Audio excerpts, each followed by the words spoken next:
I am an avid hunter. My name is Bo, and I have hunted and fished all my life.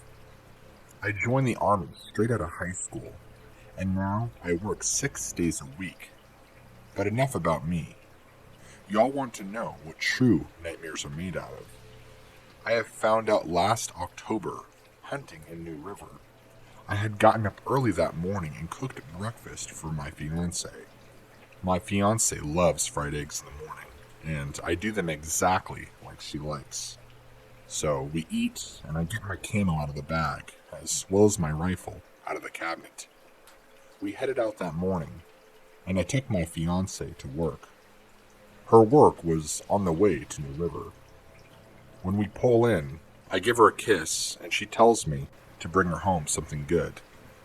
I told her I would, and I got back in my jacked-up Chevy 2500. The trip to the mountain was as gorgeous as always, and the Tennessee back roads are amazing and beautiful. So I got to my stand, but it was so eerily quiet that morning. Around noon, I decided to go to the truck and grab a sandwich and another bottle of water.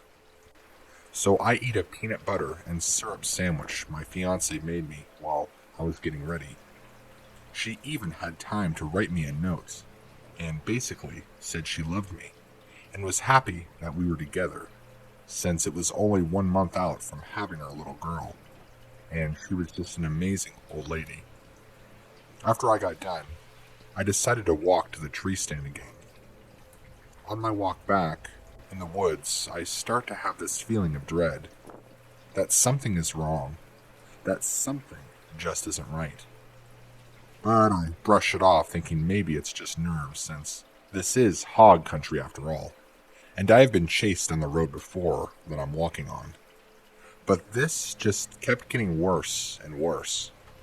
I started getting deeper down the ridge, closer to my stand, and I hear a twig break, and I stop. Now, me being an experienced hunter, I notice movement in this thicket just about 50 or so yards away. I noticed this brown shape moving out towards me. So I crouch down, ready my rifle, and I train my rifle on the color. When I get to noticing that this thing is grunting. So I'm thinking, yes, a big buck. God, was I wrong. The thing slowly walked out closer and closer, and I realized that, wow, this creature's so massive, it's way bigger than a deer on all fours. So I'm thinking, okay, an elk is walking out. Cool. But I noticed its head, and the shape is all wrong. It slowly starts walking out. All of a sudden, it stops and stands up.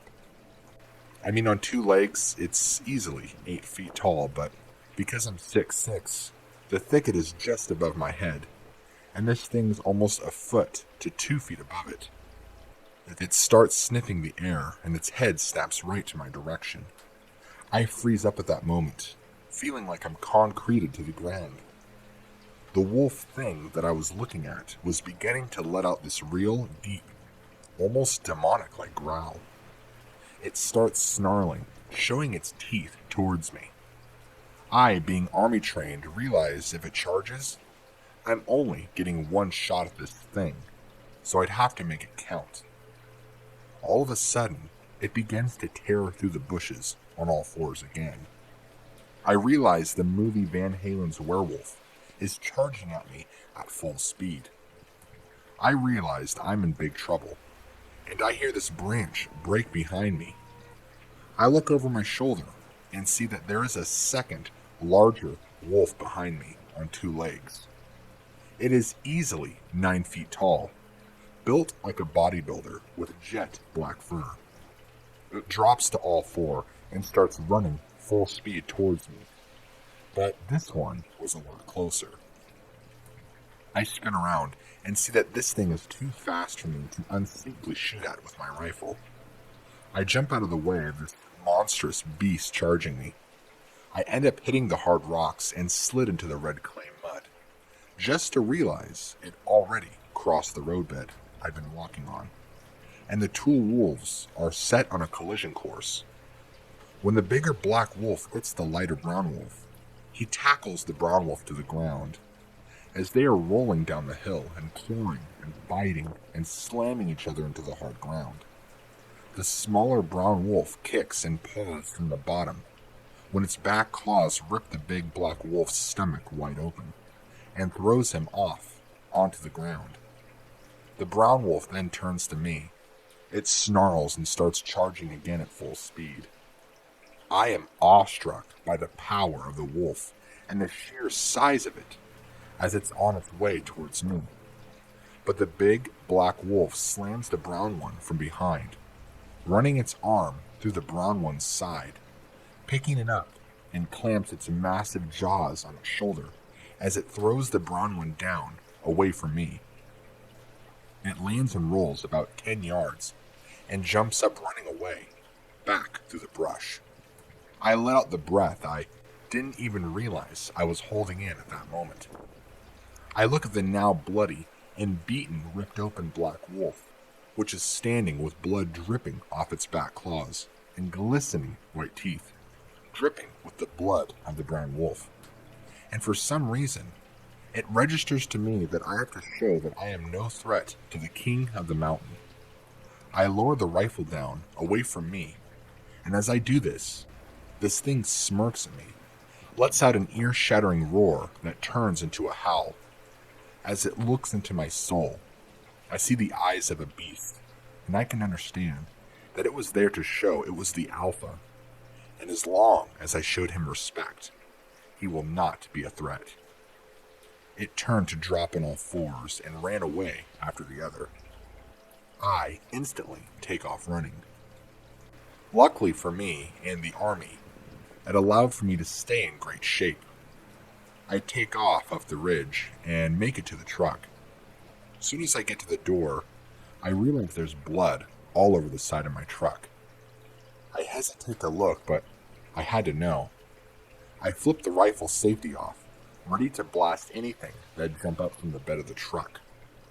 I realize there is a big, dead doe laying in the bed of my truck that has had its neck broken. I jump in, start the truck, spin it around, throwing gravel and 2 roster tails. I'm tearing ass out of the woods, and I fly all the way down the mountain, through the back roads, and don't stop till I reach Denver. My fiancée can tell I'm shaken up, so she ends up taking me home. I tell her everything, but we decide to tell everyone that I hit the doe with my truck, and I got spooked by it, because who would believe me, right? That is, till I got to hearing other people who have seen this massive animal as well. So I thought that this would be the best way for me to get the story off my chest, and not get told I'm crazy or lying or making it up. I just wanted to warn every hunter and hiker around that we ain't the top of the food chain, or the king of the mountain, because the king of the mountain is a truly massive beast who has no predators. Thanks again for helping me get this off my chest. Now, let me tell you about my second encounter. I have the Bigfoot encounter where me and my fiancé had seen that same wolfman. We have been going hunting in New River again. We have seen a family of Bigfoot for 3 or 4 years now. They have never been aggressive or anything like that. They show respect and are generally curious creatures. There is 4 Bigfoot in the area. The big male is jet black and about 9 to 10 foot tall. He looks like a jacked hair man. The second largest is a female, about 8 foot tall, a light brown color with black stripes down her shoulders and back. The 2 smaller ones are between 6 and 8 foot tall, both lighter brown. There is 1 male and 1 female juvenile. The young male is a dark brown, with a light brown patch on his chest. The young female is a light golden brown and absolutely gorgeous in color. We usually see them all together as a family unit, or the 2 males going out together. Looks as if hunting, possibly because they have both been on the deer trails, or the gravel and dirt roads that cross the area. They are all very curious. They have been known to walk up close, within 50 yards or so, whooping and chirping to me and my fiancé. We have had a blast seeing them and getting them used to us being in the area. We have built a cabin down in the holler of the ridge. This cabin in the woods is set next to a gorgeous place set between creek branches, but in a way that we can get a vehicle to the door. We started first seeing the male, and I was nervous because it isn't too far where I'd seen the two dogmen fighting originally. Shortly after we got to seeing the full family, they'd check out the truck or look in the windows at night to see if we were cooking. There for a while, my fiancée was scared of them, and then she realized that they were just curious. It has been amazing to see the young ones playing around in the creek on hot summer days. The big male lying in the cool mud, with the big female laid up in the shade, while the two youngsters playing, splashing and rolling in mud, and even throwing mud. Once, the young male ran up behind me while I was fixing a tree stand that was sitting in the bed of my Chevy 2500. He scared me with the loud steps, running up behind me. Then he let out a rather strange whoop, almost as if he said boo. As he said woo, I jumped around, startled, and the young one was standing there, laughing like a little fat fella who would be holding his stomach. Kinda like a backwoods Satan-style laugh. I laughed at him and said, "You little shit." The big male walked up and grunted towards him. He waved and ran away.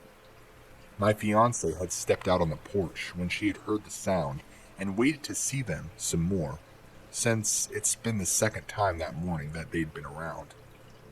She's seen me and the big male standing only 10 yards away from each other. He dwarfed me. I seen her face, and it showed she was nervous, if not scared. It was a bit shocking to see him so up close, to have been close enough to smell his musky aroma. Last weekend, I noticed he got a new open wound on his chest. It was 4 big claws down his burly, leathery chest. We left some fruit that was going bad out for him, so he could get to it a bit easier, so he'd heal up, because it showed me that he would protect the area. This weekend, we went up again, but didn't hear them or see them anywhere. I was honestly kind of worried that something happened to him, and that the family would be in trouble. So I kept looking for them that Friday night, not seeing them all night long. The next morning, my fiancé and I got up and had breakfast. We went hunting up the ridge just a ways and had a wonderful day together. We always have been side by side. Her love of hunting just made her so much more attractive to me. I honestly am the luckiest man in the world to have her as my partner. Saturday evening, we got back down to the camp, and we noticed something had been through the leaves all around the camp. It gave us a bit of hope that they're all okay. We had then gotten ready for supper, started cooking as the sun was setting. In New River, it gets pitch black dark in just a few moments. My fiancé had stepped out to the porch to go grab me a bottle of Jack out of the truck, and I heard the door open on the truck. I heard it slam as she came running through the door, and I dropped everything, and I hurried to make sure that she's okay. And she was standing there saying that she thought our big male neighbor was coming up the creek bed towards us. So we decided to turn the camp stove down so we could step outside to watch him approach. So as we are standing there, I light a cigarette and hand it to my fiancé. As I light my own, I realized he is walking kind of weird and not sounding good. His normal strong, crisp sounding grunts are sounding more deep and raspier. I take the bag of fruit out the back truck, and we walk down closer to the creek bed. We creep back up the creek bank towards camp. As we are, the critter is coming closer to me, not knowing I stepped into a hole where one of the young ones had grabbed a clump of mud and thrown it. I hit the ground hard as I was stepping backwards, and I stood back up, quickly trying not to spook the Bigfoot with my pain groan. My fiancée turned and helped me back to my feet, but as she turned her back from the animal, my heart sank as I seen the deep pitch black wolf man that had won the fight before with the brown wolf. He starts picking up pace towards us, and in that moment, I jumped to my feet. I told my fiancée to run, that I'd hold it off as long as I could. Its massive body jumps through the creek, still at an incredible speed, and so I put myself between the beast and I, and my old lady, the love of my life. I couldn't let anything happen to her, so I am putting myself in front, charging him, yelling this primal roar I never knew I had from the deepest place of my soul.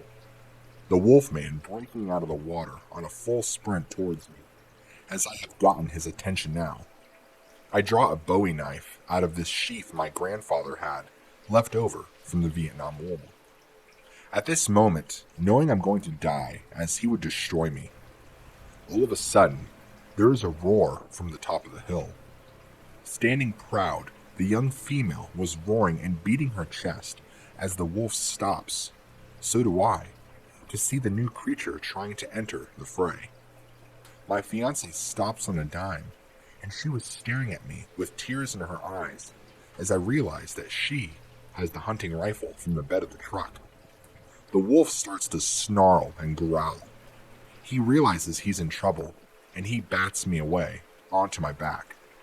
My fiancée takes a shot and shoots him. The shot goes into the chest, but it barely grazes him, as my fiancée comes running up to me and having another gun with her, handing it to me. We realized that the young female and young male standing across the creek had started throwing rocks at the wolfman.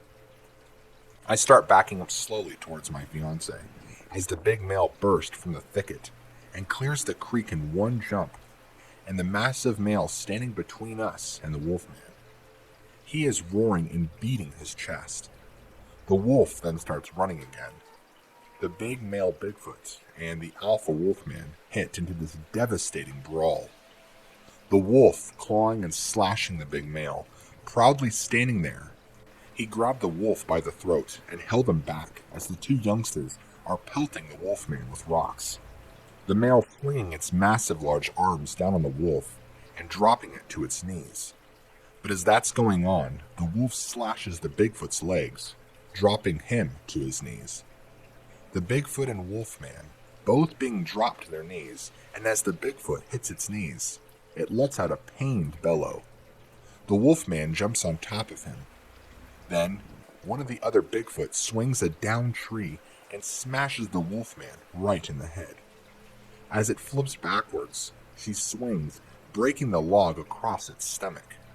He jumps and runs away, the female making a delicate chirping and clicking as she kneels down to the male. The young ones across the creek to reunite with the two larger family members. My fiancée is running to my side, wrapping me in a hug and holding me, saying thank God. The big male getting his bearings standing up from the ground and about 10 yards away from me. He looks at me and does this light chirping and clicking toward me, cocking his head like a dog would, seeing if I was okay. The whole family standing there in front of us, while me, my fiancé, and the entire family of Bigfoot all let out this huge ringing roar together. It was kind of like a victory roar.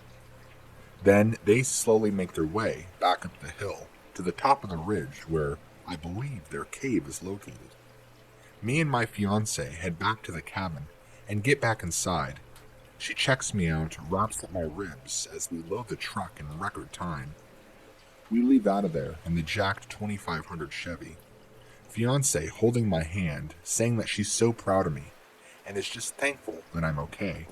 And we got to tearing down the mountain every bump, reminding me of my bruised ribs. I thanked her for coming back for me, and we get to the main road. She leans over, gives me a kiss, and we get the hell out of Dodge.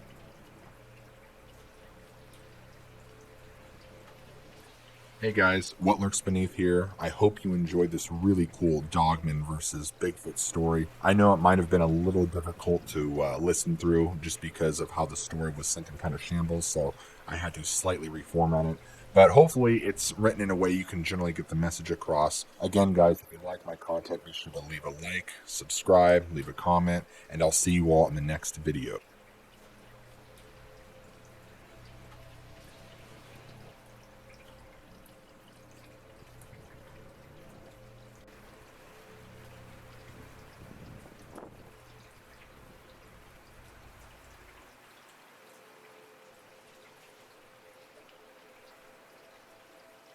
I have been hesitant on posting any story, mainly due to the fact I don't want anyone ever thinking that I, or the person that the story is about, is crazy. Although saying this actually happened sounds very cliche, but I can assure you the following stories are true. Now, before I begin the first story, just a bit of background on me.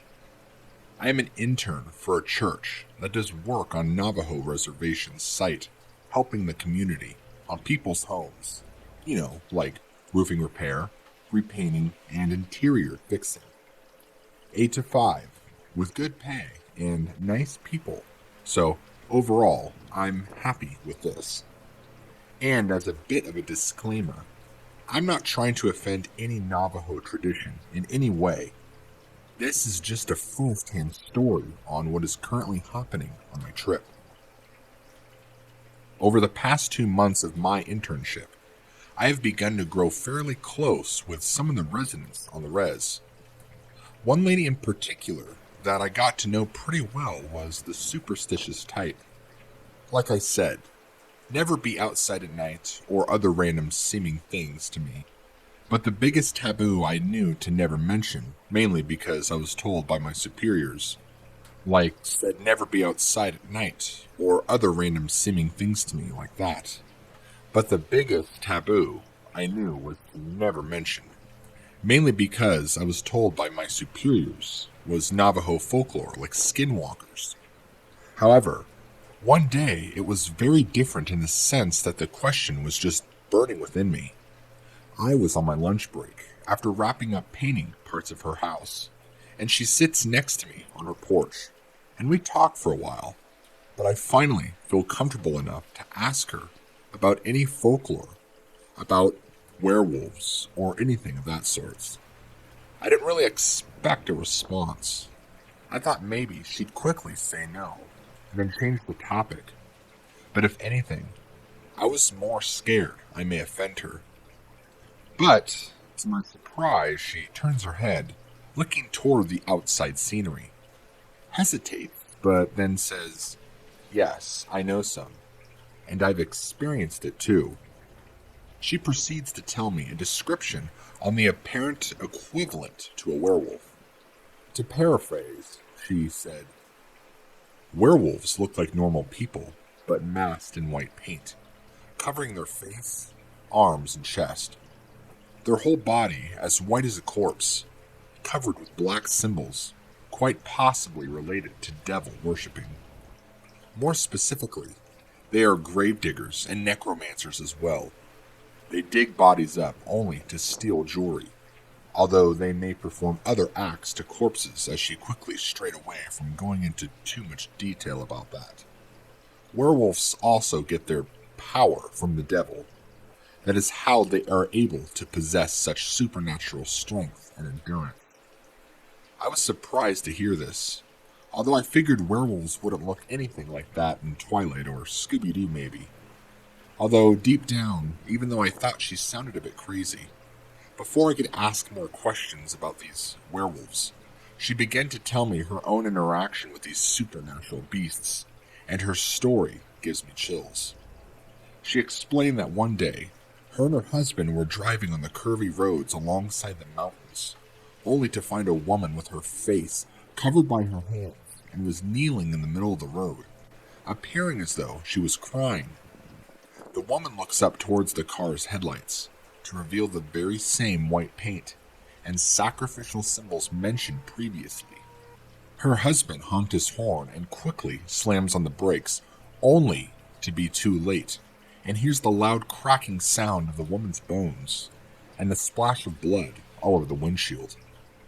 Once her and her husband stop the car safely and processed what the hell just happened, they quickly run over to the spot where they hit the woman. However, once they reached the spot, there was no body. But not only that, there was no trace of blood either. Just as a side note, this part of the res had some cliffs, but it was relatively flat land, so it would be obvious to tell where someone is, especially if they just got hit by a car. Puzzled by what the possible explanation could be, for this odd occurrence.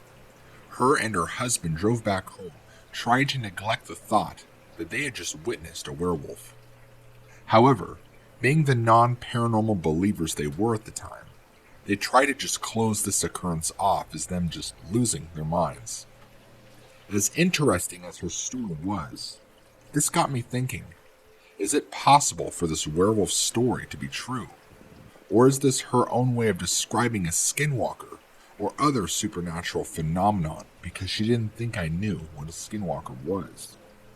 This question just kept circulating through my head. So as you could expect, the following nights made it harder for me to sleep comfortably. Because of that, during the workdays I would feel more and more mentally drained, almost paranoid. At the end of the week, around 6, I was sitting in the car, driving back to the church site, and was in the mental state of mind where I was half awake and half asleep. My buddy was driving and claimed that he wanted to pull over to the gas station that was near the church just to grab a couple of snacks to munch on during our debrief time in our cabin. Since I was too tired to argue, I said fine and laid my face against the window and tried to doze off while waiting for my friend. However, I had the weirdest feeling that I was being watched. So naturally, I opened my eyes and looked out the window. I saw nothing. However, when I turned my head, out of the corner of my eye, I thought I saw a white figure, just as the woman described previously. I looked back and nothing was there, but I swear I saw something. Since it was beginning to get darker outside, I quickly sat up in my seat to readjust my vision. But when I looked back out the window, it was almost as though the figure had vanished. Perplexed, I stepped outside the car and looked around, but there was no trace of the creature even existing. My buddy comes back to the car and questions what the hell I was doing, debating on whether or not I should tell him. I decided to just say, "Oh, I'm just getting some fresh air. Let's head out." The following days have been even worse for me. My mood is getting worse. I'm feeling way more paranoid that something is out there. And at night, I can almost swear that I hear a scream in the distance. Everything outside just looks 100 times scarier too, because there's barely any outside lights besides the moon. So everything has more of an exaggerated appearance. But believe me, I know I sound crazy. But the worst part is that if I tell anyone, they'll think I'm crazy too. So I've been debating whether or not I actually saw the werewolf that the lady described, or if it was just my tired eyes maybe playing tricks on me. I hope someone can find some sort of answer to this werewolf mystery. Also, if you have any similar paranormal stories like this, please share. I'm trying my best to be more aware about this, and if I find anything in the future, I will update you on my encounters or any other odd discovery.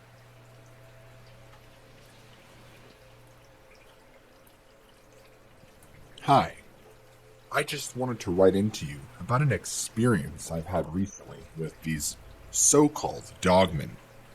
It's really changed my way I view the world, and nonetheless terrifying. I feel like once you run into these things, it draws them to you. This happened to me just back in spring, back when it was still pretty wet outside, and hadn't really gotten hot just yet. I live out in a much more rural area of the world. We have roughly 94 acres surrounding us, full of timber, thick brush, and a big creek that runs throughout. I was on my way back one night from a friend's party to my house when I began to feel a strange feeling pulling up into my house. Now, quick note before I go into any further details. When I was a little kid, we had a poltergeist at the house I grew up at. A very aggressive poltergeist that caused a lot of harm to my parents and I. I remember I would always know when it was in the room with me because I could feel the evil presence of this thing. This is the same evil presence I felt around my house. I sat there in the car looking around, things felt different. I wasn't quite sure what was going on, but whatever this was felt different. I slowly got out of my car and began walking towards the door, carefully. It was fairly dark outside, considering it had been long after sundown. I don't remember the exact time. Before my hand could reach the handle to put the key in, I heard a deep, low guttural growl. I froze in place, slowly looking over my shoulder in the direction that it came from. It was nothing like anything I had ever heard before, but it did seem canine-like. It reminded me of a huge wolf, especially after growing up in the woods and hearing various animal noises. The growl continued on for a few seconds. I was so scared I was fumbling with the keys. It really felt like I was dropped into an 80s horror film. I really did think I was going to die right there on the spot. I was sure any second the thing making this sound was going to pounce upon me and devour me whole, right where I stood. The growl sounded as though the creature was standing only feet away from behind my car. I refused to look out of fear of what I would see. It sounded so close. Whatever it was had to have been humongous. The bass alone in its growl, I could feel it throughout my entire body. I have never been so afraid. Until a few moments later, when I began to hear heavy, slow steps coming towards me. It was moving in quickly. I know because its strides had to have been enormous with how close it had gotten to me so quickly. By the time I plunged my keys in and had turned them and opened my door, this thing had to have been directly behind me. Once I was inside, I have no idea what was behind me because I simply never looked, and I refused to. I never heard any sounds the rest of the night. I've lived in this house for a few years now and haven't felt any weird feelings or seen anything out of the ordinary.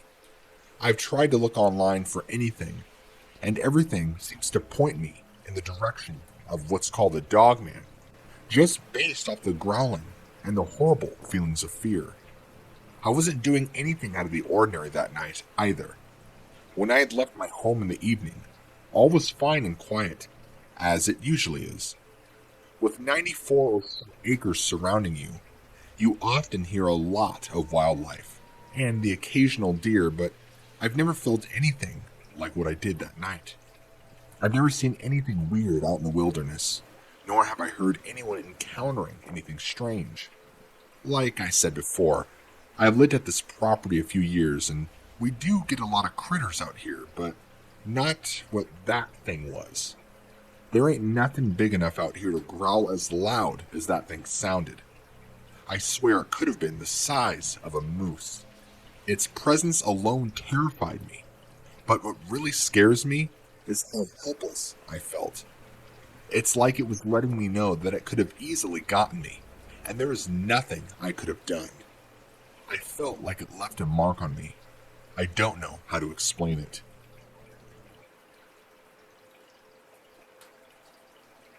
So, I was planting rotten tomatoes close to the tree line because I'm too lazy to walk down there and dump them.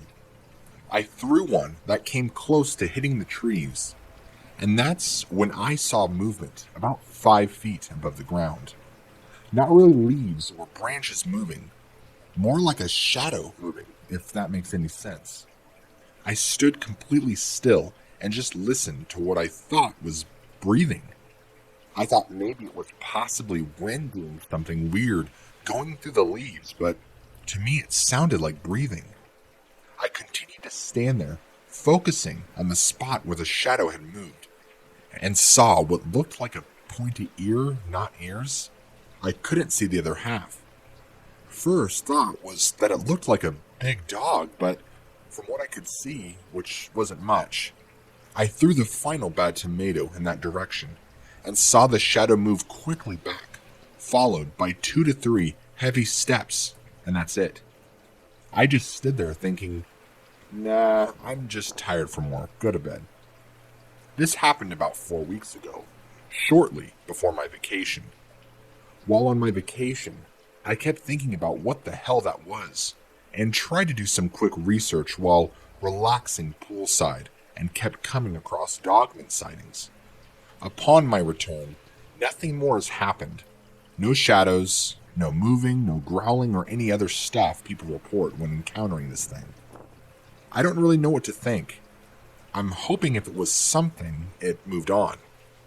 I work full-time and do a lot of side projects, and have kids in sports, so I'm pretty much a walking zombie. I still just can't shake that feeling that what I saw was just not my imagination. If anything, I will set up some game cams and I guess have some deer hunting and possibly an audio recorder. I know it's kind of lengthy, but I just needed to get this off my chest and maybe get some advice from anyone out there who has experienced something similar. If it was just me living here, I wouldn't really care about just one measly encounter, but my boys, they play outside, and I really wouldn't want anything to happen to them, knowing that something this size is potentially roaming around.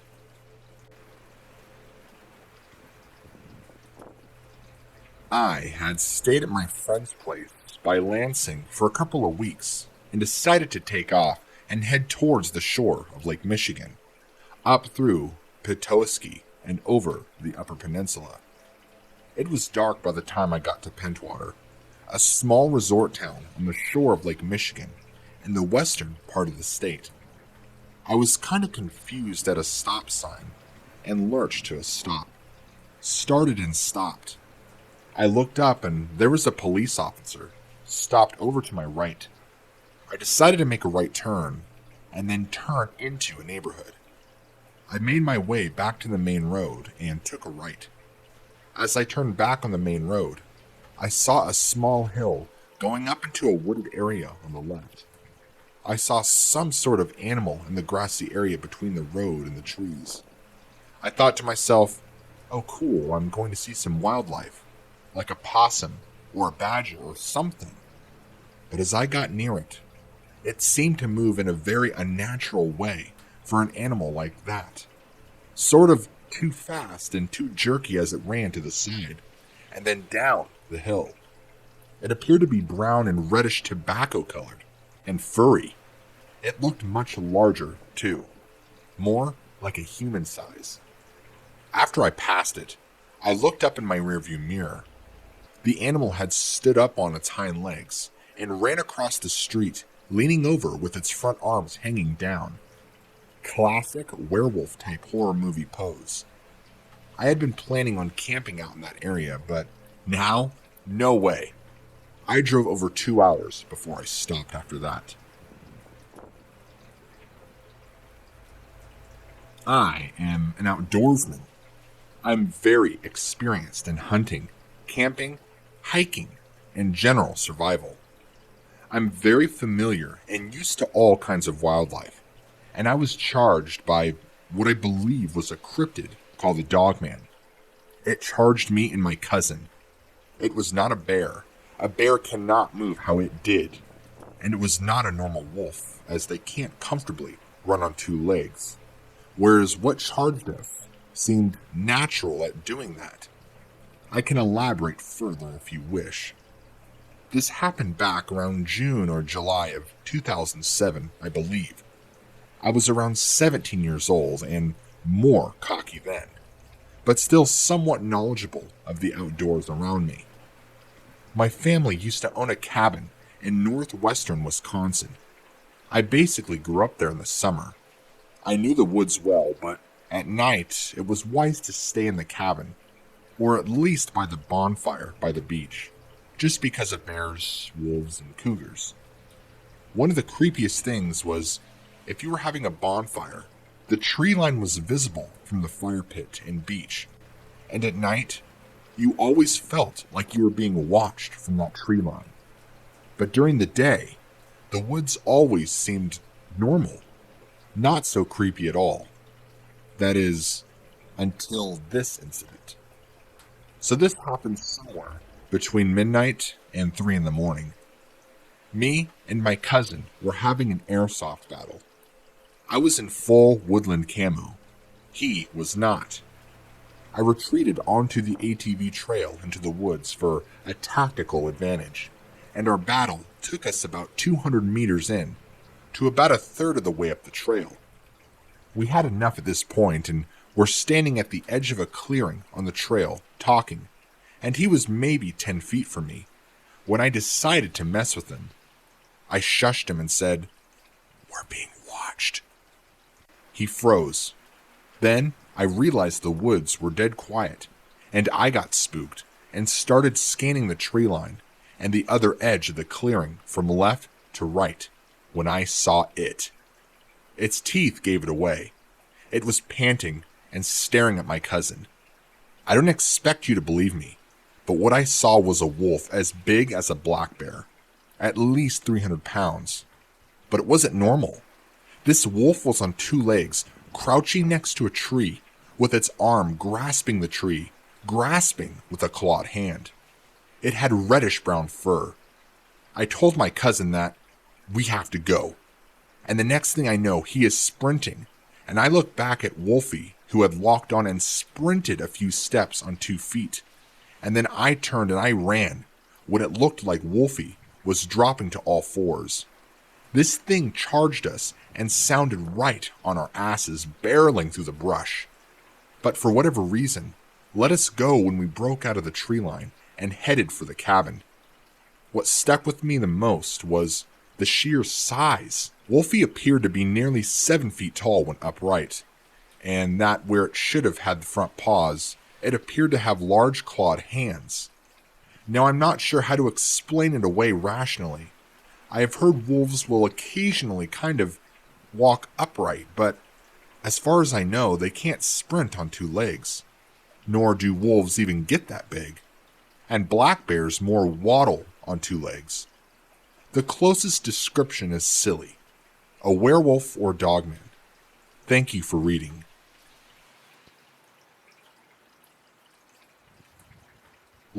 I believe my town has something like 247 people in it. Everybody knows everybody. Weird things have happened before, like animals being slaughtered or going missing, that sort of thing. Naturally, we chalked it up to coyotes or other critters.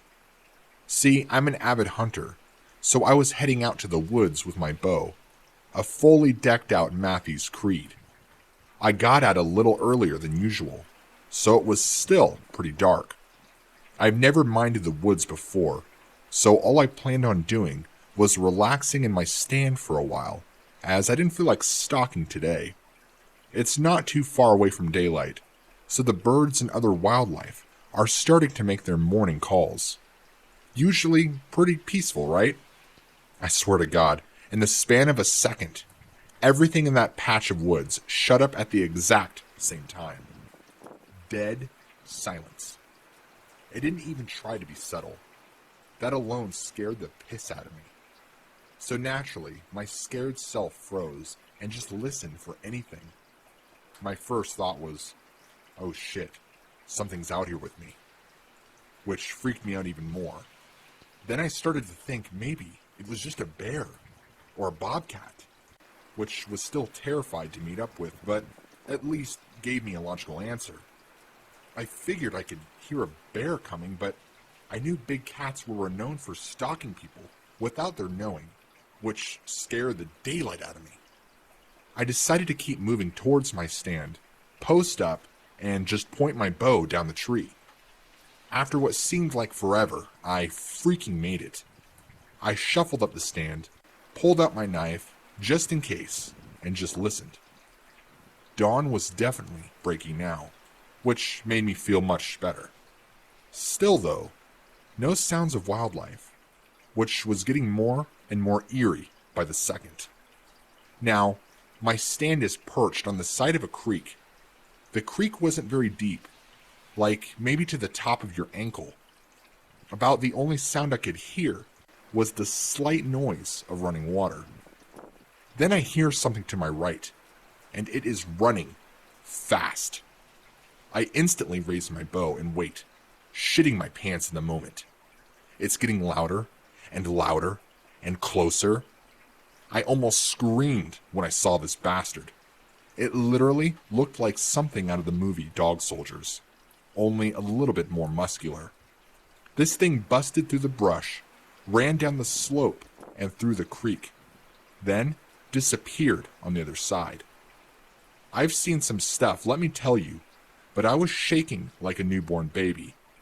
I didn't ease off my drawstring for like 10 minutes, which, for those of you who don't know, is an incredibly long time to hold a bow, FYI. I mean, this thing was huge, like 6'5" to 7'5", 250 pounds of just no. And I've seen bears and the like before. They do not run like that. Anyway, after that, the sun really started to show and the birds began chirping again.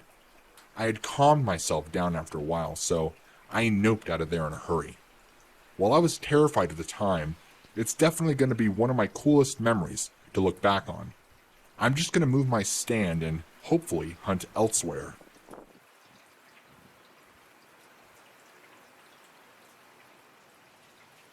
My name is Ronald.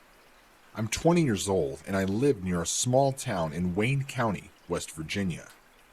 My family and I originally lived in Jacksonville, Florida during my childhood, but we eventually moved up north because we couldn't handle the humidity and oncoming hurricanes. Now, what I'm about to tell you guys is 100% true, and I swear upon my life that what I've experienced is something I will never forget. It was last autumn, on August 27th, 2017, when my experiences first began. It was a Saturday evening, between 6:30 and 7:30 p.m., I think it was. I was driving home from taking an incredibly long drive. I drove from my home to the town of Wayne, then past Tulsa and Louisa, and finally as far as Chapmansville. I guess I drove way too far for my liking. Anyway, it was getting dark and eventually found my way home in the form of a road called 8th Street that led me to Mount Union Road. It was the road that took me straight to the house of one of my dad's friends, Ezra, where there was this road called Walnut Gap Road, and that was where it takes me home. Now, on this road, there's a blind curve next to an old, abandoned white church, in which I always slow down on before driving around the curve, just to make sure nobody was going to come flying around the corner that night. Now, right as soon as I do that, there's a 6-foot ledge on the left side of the road where some small trees have fallen over, whereas on the other side, there's a steep hillside that has a path cleared through the thick underbrush where deer like to hide in. And right at that same spot is where my first encounter happened. Just as I slowly drove around the corner, I saw this thing step onto the road on all fours. When I first saw it, I thought it was a 500-pound male black bear because it was roughly the same size as one, and we do tend to have a few roaming around where I currently live. But then I noticed that it was actually more like a wolf because it had a long, bushy tail and pointed ears and a canine-like snout and the same body shape as a wolf with jet black hair and glowing amber-colored eyes.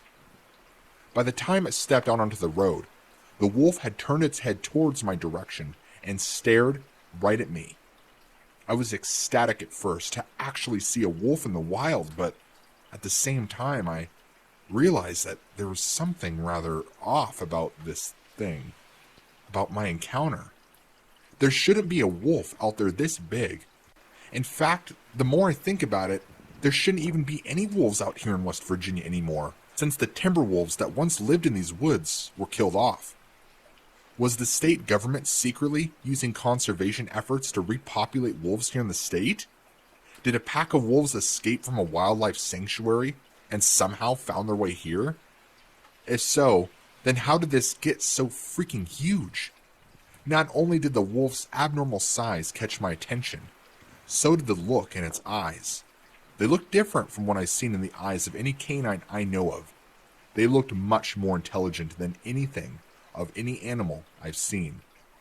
Whatever theory I've had to support any rational explanation for this unusual sighting were immediately shot away when this creature did something that I'll never forget for the rest of my life. Something that still haunts my very soul to this day. When we both stared at one another, even while I'm inside of my car, I heard what sounds like bones popping loudly, and to my absolute shock, I watched this wolf place its hand on top of my car hood, raise itself off the ground, and stand up on two legs. Yeah, you heard me right. It wasn't a paw it placed on my car hood. It was a hand. When the wolf stood up and my headlights hit it square on, that's when I got a really good look at this thing. It was easily 8 feet tall, easily, and weighed roughly around 600 to 650 pounds, or more. As I said, it was covered in jet black hair that seemed quite feral in my opinion, as if it hasn't been cleaning himself that much. And it also had a long bushy tail and 2 glowing amber yellow eyes. To my shock, it was more than a wolf standing on its hind legs. It had a human-like torso from the waist up that appeared pretty muscular, with broad shoulders and long forearms, longer than those of normal human beings. I could see the muscles of this wolf man pulsating with each breath it took, especially with the headlights lighting it up. It also had these dexterous hands that looked almost like raccoon hands, but with more elongated fingers and long jet black claws at each fingertip. They looked like they could be used to easily manipulate any kind of prey in its clutches, and they looked like they could easily rip me to shreds. Or maybe they can do more than just that. The hind legs resembled more of those of a dog or a wolf. They were haunched. This I can easily tell you because they bent backwards and had these massive paws for feet, from the looks of which it was standing on its toes more than its feet. It had a massive head similar to that of a wolf or a large German shepherd, but much bigger in proportion, with pointed ears and tufts of fur at the tip of each ear, as well as a long muzzle with these great, big fangs gouging out at the front of its snout. To be honest with you, the fangs had a very eerie resemblance to those of a saber-toothed cat, but the rest of it just looked like a werewolf. But the eyes were the one thing, the only thing about my encounter that night that I'll never forget. And even writing about it to you all right now sends a bone-chilling fear down my spine. As I've said to you prior, the eyes looked extremely intelligent, far smarter than any animal I've come to know in my neck of the woods. But they also held a feeling that told me I was looking into the eyes of something that just spelled evil out of them. Finally, I gained this overwhelming sense of dread after seeing it walk to my side of the car on 2 legs, slowly bent down to level its eyes with mine, and I froze in pure, unadulterated terror when it used its hand to jiggle the door handle to try and open my car door. Fortunately, all the doors to my car were locked, and every window was closed. But this still horrified me to a point where I couldn't even breathe. This wolfman, as I previously referred to it as, gave out a grunt and actually frowned at me for a few seconds before standing back and walking to the other side of my car, and it jiggled the other door handle adjacent to the passenger side. Whatever this thing was, it was intelligent enough to know what a doorknob, or in this case, a door handle, is for. At this point, I was absolutely shaking in my seat with the same fear still latched onto my soul. Have you ever been through an experience in your life where, even though you've known all your life that you're an apex predator, you find yourself going out into the wilderness alone, and you suddenly feel so weak, so vulnerable, so helpless in the eyes of such a beast like this? That's exactly how I felt in the time of my encounter. I felt like this thing, a creature that shouldn't even exist, yet was standing right there in front of my car, was the true ruler of the forest, and we humans were nothing compared to what it can really do. It could have easily ripped the doors off my car and pulled me out. It could have caught up to me if I tried to escape, and even if I tried to scream for help, it wasn't going to help me because I knew how powerful this predator was, even if I didn't know it yet. Just by looking at the Wolfman, I knew a human being wouldn't have stood a chance, and I knew that it knew that I knew. I honestly thought I was going to die, that my family and my friends would never see me again, that they would never know what was happened to me, or how I was killed or eaten alive by something that nobody else believes exists, and that there was nothing I could do about it. However, none of that ever happened.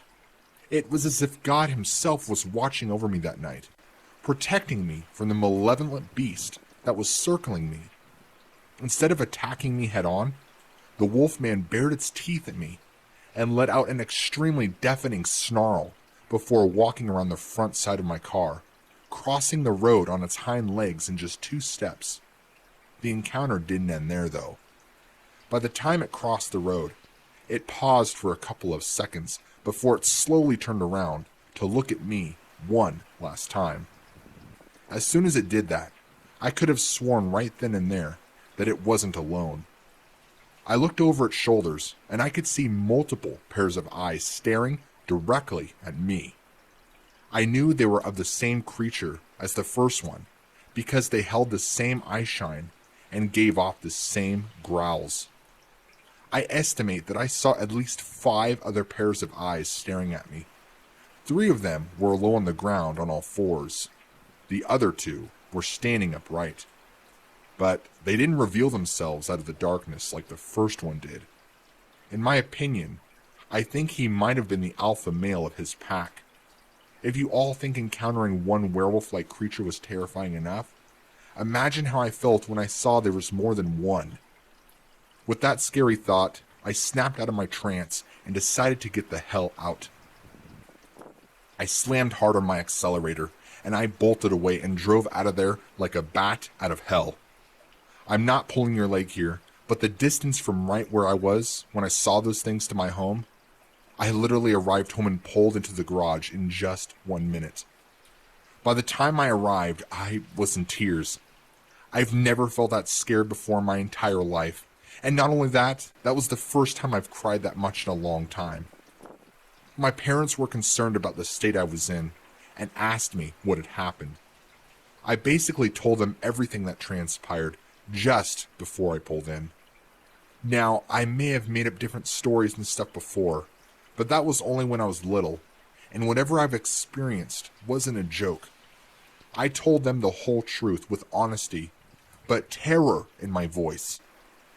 But, of course, they didn't believe me. They just assumed what I saw could have been a black bear, and driving after dark like that makes your mind play tricks on you. But this wasn't a trick I saw. I was 19 at the time, but I respected the DUI, so I wasn't drunk while driving home that night. I wasn't dreaming off this incident, nor was I hallucinating it. It wasn't even a simple misidentification. I know what I saw, and there's no doubt in my mind that it was real. After this encounter, it's affected me so much that I was forced to isolate myself from everybody I know, including my family and friends.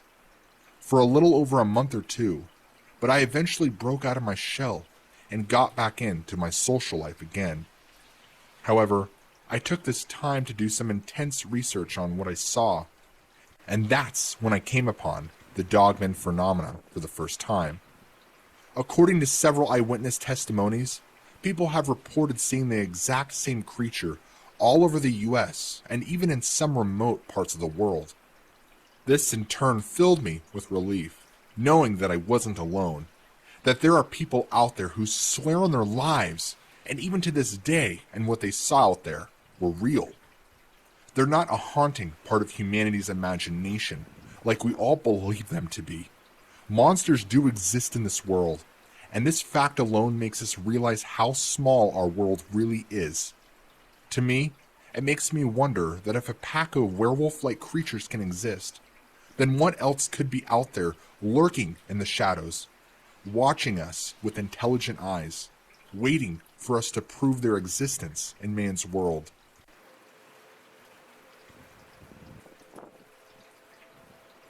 So, this is the first time I'm actually sharing this experience with anyone. And it's taken me quite a while to be able to tell it, because ever since it happened, I haven't been the same. I don't sleep as well, I have constant nightmares, and have been generally getting more ill, and just being traumatized. My brother as well, with whom it occurred. Last summer in July, I was visiting my brother, who happens to live in northern Michigan, in a town called Rapid City. The place itself is pretty close to the Traverse State Forest area, in which a long road runs through it, called Supply Road. This road has thick forests and brush on both sides with occasional farms. We had went down south to a lake which is only about a 30-minute drive from where he lived at the time. He wanted to show me around the area and the lake itself and have some fun with photography. It was about 9 p.m. when we finally decided to call it a day, and it was pretty dark at this point anyway. On the way back, we're both like, fuck it. Let's drive through the Traverse State Forest area for a more scenic route, even though it is out of the way.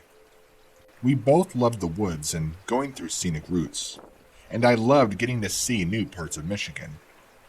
As we pulled onto Supply Road, it didn't seem more than 7 or so minutes before we had our experience with whatever the hell it was we saw. Going north on this road, on the left side of the road is about 10 or so feet of clearing, with just dirt and grass before it hits thick brush and trees. It was a little after 9 p.m. at this point, and as we're driving, since I'm in the passenger seat, I noticed this large black-like dog on the side of the road. But something wasn't right. It looked like it was crouched down, just as a human being would, waiting to jump out or something. It wasn't looking over in our direction, but you could tell its head was absolutely canine-like. As we got closer, and the lights actually started to shine on it, it immediately turned its head towards and stood up, as it made this horrible hissing sound. I don't know how else to describe it. Both my brother and I turned sheet white at this point, and had slammed on our brakes. About 30 feet away from us on the side of the road standing was this, I don't even know what to call it. I want to say werewolf because that's the only thing that really describes what it looked like. Maybe it was a skinwalker. I don't know.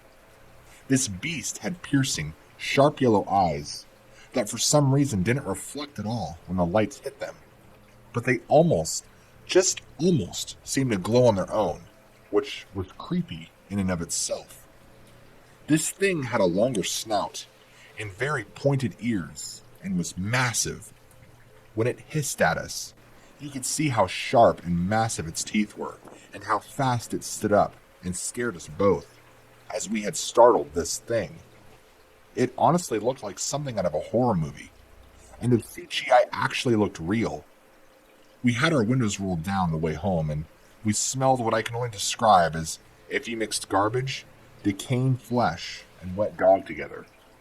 We didn't really smell it until after it had stood up, and we had slammed on our brakes.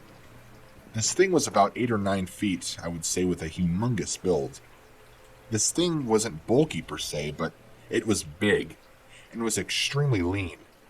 It looked like an extremely masculine and lean human male body. I didn't see any genitalia. This thing was very shaggy and hairy, with finger-like claws, like pretty much you'd see in a typical werewolf movie. I didn't get a chance to stare at the feet or anything, as I was motionless, staring. We only got to stare at it for what seemed like a few seconds before it let out this horrible scream that shook me and my brother to the core. It immediately started to pace towards our truck aggressively, with its claws outstretched and baring its teeth, as if ready to kill. Me and my brother screamed at the top of our lungs, and he floored it as hard as he could. He literally sped all the way home, and we didn't say a word the rest of the way. We didn't sleep at all that night, and I haven't been the same person ever since. What I saw that night terrified me so bad, and I'm sharing this with people because I hope they can educate themselves and know what's out there. If you do encounter this, get help, and don't fear or worry about people ridiculing.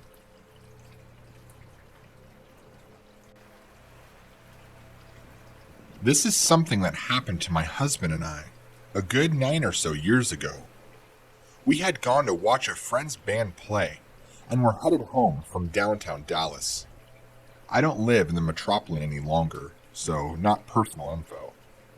It was around 1 in the morning, but we still had plans before I was expected home. So we headed to his apartment in one of the South Dallas suburbs.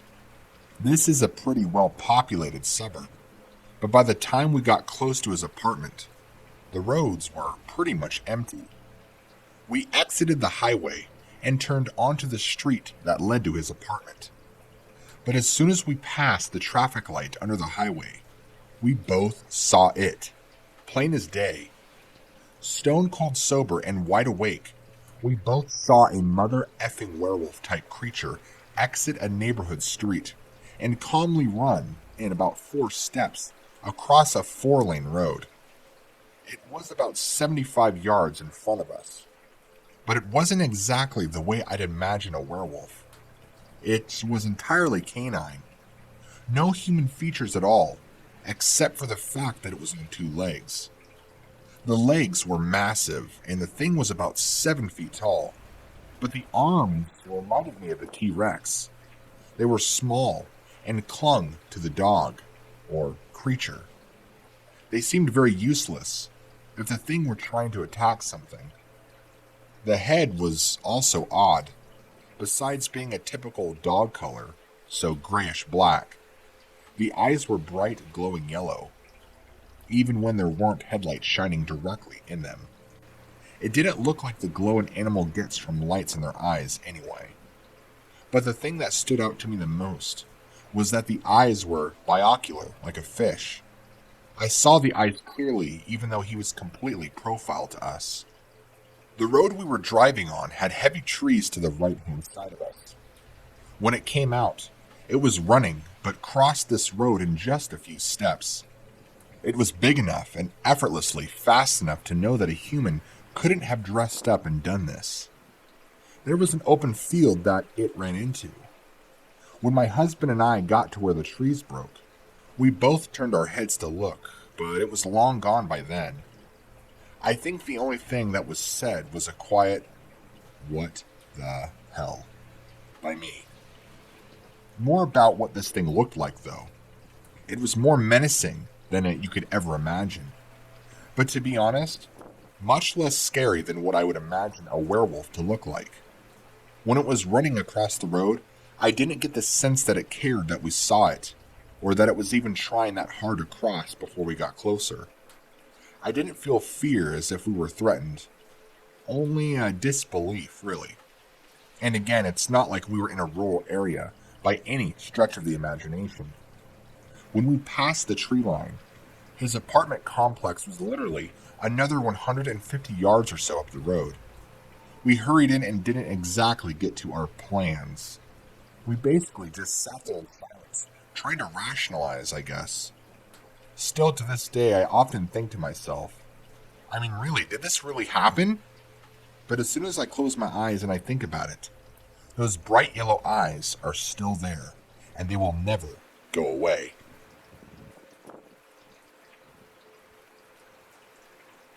I lived in a cottage in the woods in central Sweden for a few years, and late one night in the spring, I went outside to get firewood and heard something terrible. Growling, snarling, barking, gnashing of teeth. Something tearing through underbrush, snapping trees. I hadn't seen the movie at the time, but it was like the troll from the Norwegian film Troll Hunter. I grabbed my hatchet and ran downhill to the middle of my front yard to activate the motion-sensing floodlights that cast light across the whole yard and across the field to the woods on the far side, maybe 50 to 75 meters away. The sounds quieted, then resumed and increased in intensity, with roars and growls and more destruction. I saw saplings shake along the edge of the woods as whatever it was approached. I slid my hand up the hatchet head so I would be ready to strike in a panic, rather than using a more powerful and effective grip at the base of the handle. I also prepared to run back to the house. All of a sudden, a gray thing streaked out of the woods, loudly snarling. It was headed in a wide arc for the barn/woodshed, where the light was mounted. I started backpedaling, still gripping the hatchet tightly. It moved so fast I could hardly react. Within 2 of my steps, it had crossed the field, jumped a ditch, and passed between me and the barn, raced alongside it. It then crashed into the double-layered chicken wire fence of the chicken fen and disappeared behind the barn. I could hear more snarling and growling and underbrush noises as it continued on its rampage, further and further away.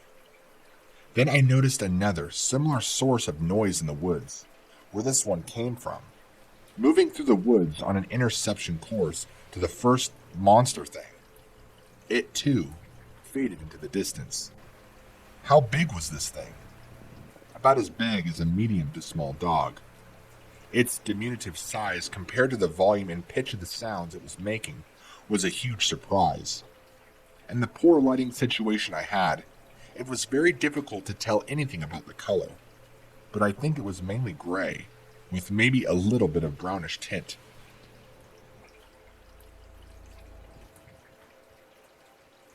Hello. This is a 100% real encounter that I had one night. The encounter to this day still freaks me out a little bit, albeit the experience was short. This took place in Mira Loma, California. It happened about 13 years ago, when I was 17. I lived near a forested area, near a highway above a hill. I was never the type to be scared easily. I'm not religious or superstitious, or anything like that to start things off. I generally keep to myself, and I always described myself as a strong, silent type. I tend to notice environmental changes in my surroundings more than most people, and keep on my own toes. Anyway, the experience was short and occurred roughly at 2 a.m. at night. It happened in front of my house, while most people were sleeping. I, being the nocturnal person I am, decided to go in front of my house and run laps back and forth from my house back to the chain link fence that went up the hill. It was about 100 feet back and forth, and I normally ran about 50 of these laps before I'd go back in. It wasn't a full moon that night. In fact, from what I remember, it was pitch dark, and there was an eerie feeling in the air. There was livestock in the area, and coyotes would come around once in a while, and I was familiar with all the sounds of the night, or so I thought. During my quick exercise routine, I was suddenly stopped by a sound that still sends chills down my spine to this day. I heard what sounded like a low pitch, but the source indicated that the animal making the sound was big and wolf-like. It struck me with fear and dread as I stopped running completely, cowering behind the car on the driveway. I thought perhaps it might have been a horse that resides around the property, making a weird noise, but then I heard it again, below the hill in the darkness. No, this was not a horse or wild pig, nor a coyote, at least to my knowledge. The sound of this low, bloodlusted growl was unlike anything I had ever heard, and I felt like it was targeting me. I normally do not feel scared, but in that moment, I couldn't muster any courage to take a peek down the hill. An instinct within me said do not do it, or you would regret it. I heard it again, and I knew it was aware of my presence. I was so curious to know where the sound was coming from, but the other part of me said to run towards the house and hide in your room. I felt the instinct to save myself was greater than curiosity, so I backed towards my door and hid in my room until daylight. I told the story to people, and they didn't believe me, or that I let my imagination run wild. But I know that whatever it was, it made me feel real fear, and that feeling doesn't happen to me often. A year or two later, I watched a movie that I felt really recreates the sound well, An American Werewolf in London. I still get nightmares just thinking about the sound it made. I know that it wasn't a farm animal or a coyote. Otherwise, I'm sure I'd have overcame my fear to get closer and examine the sound, but I know I'll never know for sure.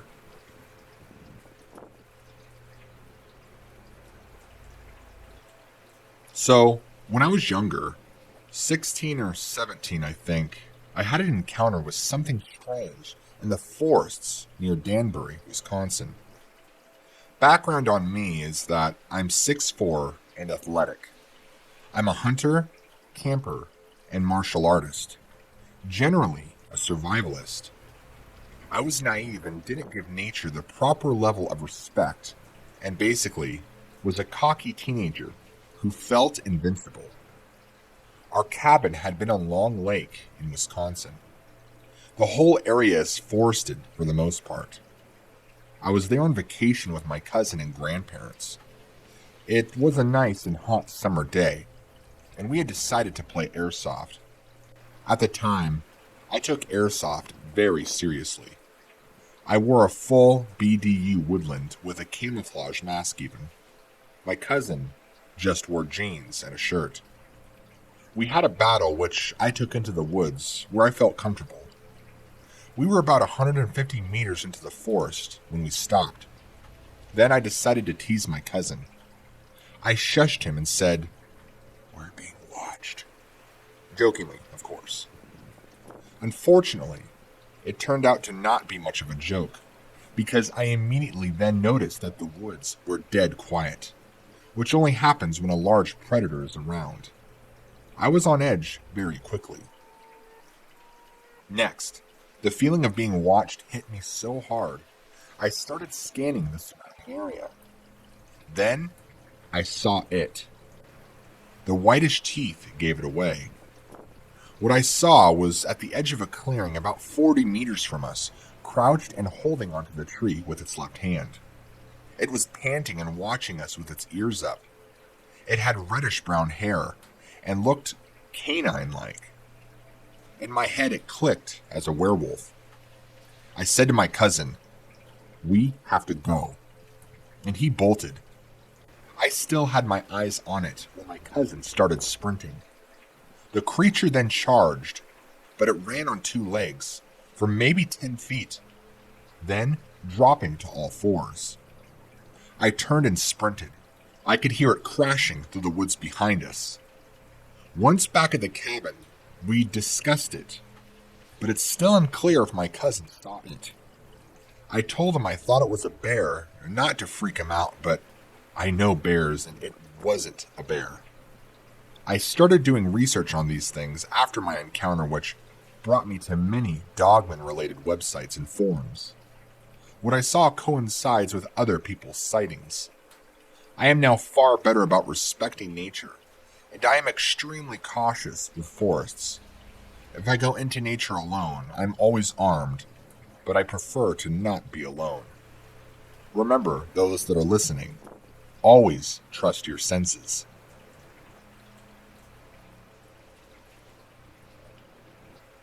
I met my best friend Ben when I was only 19. We started a degree in music together and had absolutely nothing in common, which we loved about each other. What shocked us was how in sync our childhoods had been. From being born 2 weeks apart to the age of 12, we shared a lot of experiences, even though we never met. I remember him telling me about a VHS he used to have with Huxley Pig and Quack Quack cartoons on it, saying how obscure it was and how I'd love it. I replied that I knew exactly which VHS he was referring to, and also still had a copy of it. This sort of thing happened a lot between us, so we liked to quiz each other from time to time. One night, when I was staying over at his house, we got on the topic of kids' ghost stories. I love creepy stories, but Ben hates them, so the conversation was slow. We started the usual stories, and the neighborhood spread. It was funny how many of our own town stories were actually the same for being opposite sides of the city and river, 10 miles from each other. The dilapidated places were always haunted. We had both heard about a one-eyed black cat nobody owns that watches kids play outside. The list of stories went on and on, as did the similarities. Ben got surprisingly into the discussion. So have you ever heard of this one story? Etc. To which I confirmed or told my town's slightly different version of the story. That's how the night progressed. After we exhausted the conversation, he ended with, "Even to this day, I'm still scared of Dogman. So please tell me you've heard about that." I profoundly remember being dumbfounded, saying I had no idea what Dogmen were. As far as I'm aware, the Dogman story is just in Ben's town. We tried looking on the internet, but Ben was too easily freaked out by pictures and scary stories that popped up as we searched. The Dogman phenomenon really grabbed my attention. Usually kids' ghost stories go into so much detail, like the color of the ghost's dress, or the exact way the hair hangs over the ghost's eyes. But there wasn't much information about Dogman. Details were vague. His words at the time were something like, "The older kids who were allowed out in the street told us about Dogman watching them, who stood around in the alleys at night, and the older kids were shamelessly scared to go when it got dark." Obviously it was thugs or druggies, I explained. But he was adamant. No, because they ran away when they noticed the kids watching them. They'd climb up the high walls of the back alley into people's backyards, really fast, without ever making a noise. The older kids wouldn't talk about it, unless pushed. He said their feelings seemed too real to make it a joke. His childhood friend Wes claimed to have saw one too.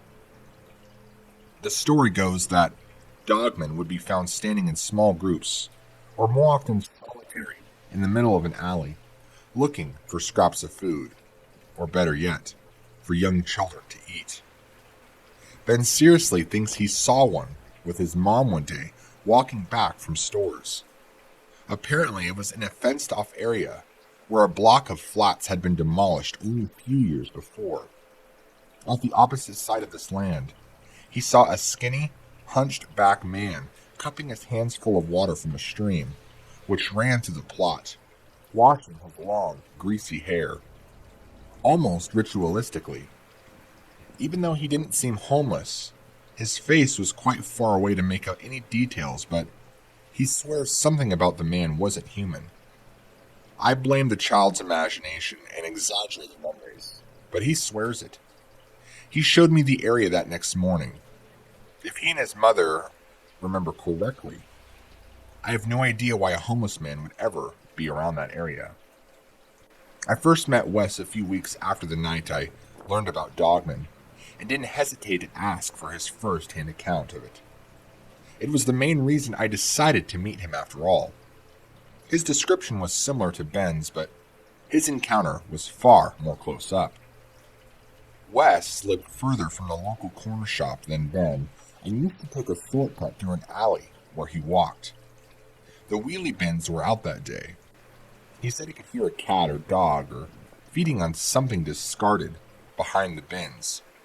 It happens a lot, and everybody knows to keep a distance so the dog won't get aggravated and attacked. But Wes said the dog didn't look right. He only got a quick glance before it ran behind a wall with a rotten roast chicken hanging out of its mouth. According to his memory, it was running more like a hyena than a normal dog, with its shoulders held much higher than its hips. The snout was too short, and the ears were more elven than a dog's. He can't remember if the creature had fur or not, but it definitely was more naked looking. Not long after, he overheard the older kids talking about Dogman, and realized what he saw. I like Wes. He has a doubting attitude akin to mine, and admitted his memory may have been influenced by the other kids' stories. It could have just been a normal dog struggling to carry a whole chicken away after being startled. The story lay dormant and not mentioned for months after I spoke to Wes. In that time I had moved away and had only managed to visit Ben 3 times since. The last time I met with him, we decided to go to the local takeaway in the early hours of the morning, and I got my very own encounter of what could have been a dogman. Right on the same abandoned plot where Ben saw the homeless man bathing, there is a decent-sized fire burning. I can make out possibly 3 silhouettes huddled around the flames. Ben's area is pretty rough, so this isn't an unusual sight, but I don't know how to describe it. Those figures weren't moving naturally. My view wasn't great because Ben wouldn't move closer than we were, but I swear those silhouettes never stood completely upright. We watched them for about 5 minutes. They were hunched over with their backs to us, warming their gloved hands by the fire with their hoods up.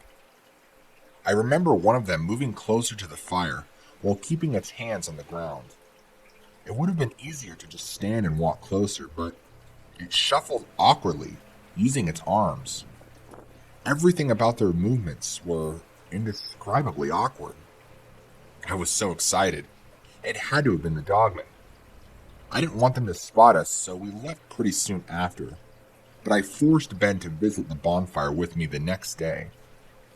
There was just a milk crate sat next to a charred circle on the ground.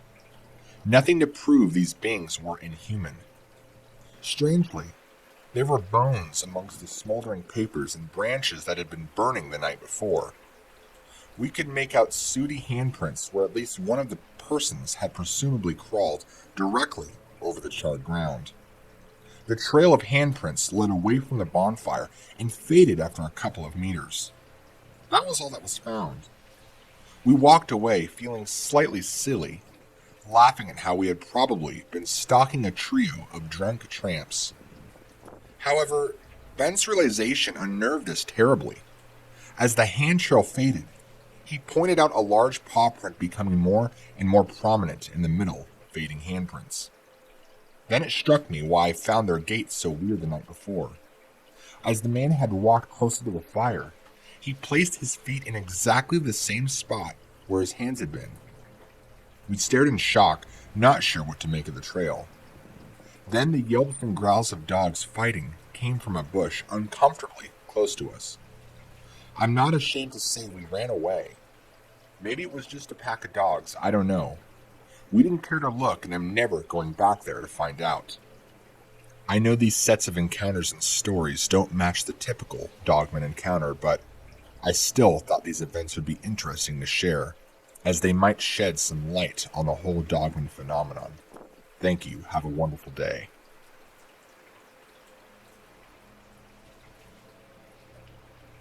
I was 9 years old when this happened.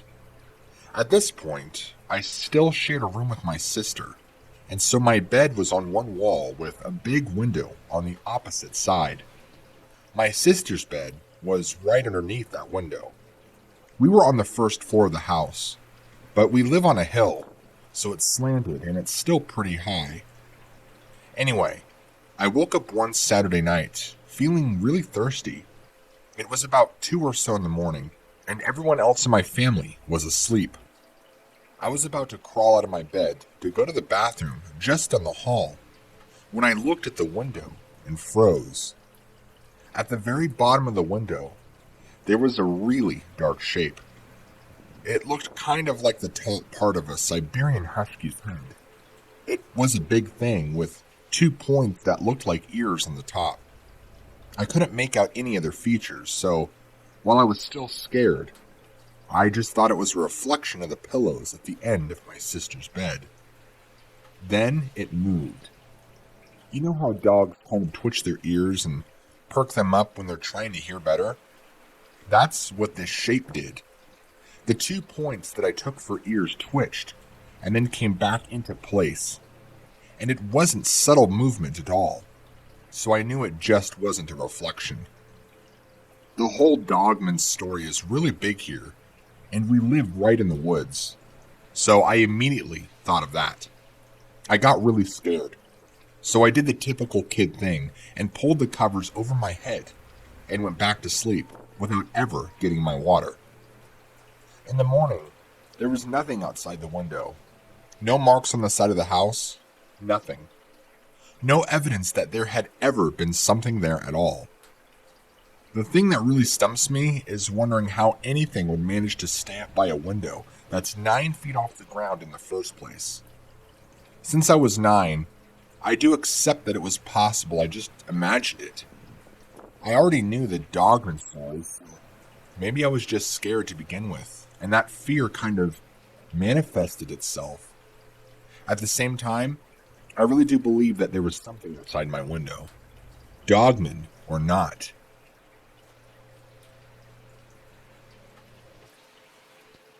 This happened to me on July 2nd, 2015. While scanning the valley floor for sheep a mile from my house, I noticed 2 loping figures. Initially, I thought the figures were coyotes or stray dogs, but as the 2 figures neared an old, sunken vehicle, I realized that the things were about the size of the vehicle itself, nearly 8 feet long. No animal could be that big on the reservation. I watched the 2 figures until they disappeared into the woods, across the valley. It was starting to get dark, but the moon was bright enough, so I walked without a light. As I walked down the mountain, I heard something yelling. It was like a howl or a yell. I started to hurry, and then, when I got to my house, I locked the door and spent the night listening to the strangest sounds. I'm sure it was a dogman.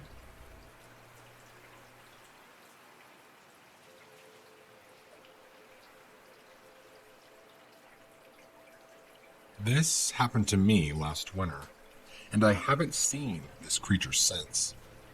I'm not quite sure if this thing moves around or possibly even migrates from area to area. I can say it's a predator I didn't know existed, and I keep a very close eye on my surroundings now, no matter where I go. Where I live is about 10 miles out of town. I have several old fields around my house from where the last people who lived here had horses and other livestock. Beyond the fields are woods, and these woods go on for miles. And if you go back far enough, the land goes down into a creek that runs along the area. There's a lot of deer out here too. Mostly does, but you do see the occasional buck or 2 from time to time. Like I said, mostly all doe. In fact, I pretty commonly see the same 20 or so doe that lives in the area about all the time. They bed down under a tree not far from my house out in the field. To give a little more detail about my house, it's a little older and larger, so it takes a lot to heat up, especially in the winter. In fact, because of where our wood stove is, it's not uncommon for us to go through 5 or so cords of wood every winter, and that's counting November to March. So we always try and prepare our wood well. Normally, since we have so much wood, I have a wood splitter set up in my woodshed, so I can do all my splitting and stacking right there. Once I get enough wood split and stacked, I try and keep the wood holder that's right in front of my house stocked full, so I don't have to make long trips to the woodshed every time I need to put a log on the fire. I think this is a pretty common thing for most people who have wood stoves and rely primarily on wood stove heating.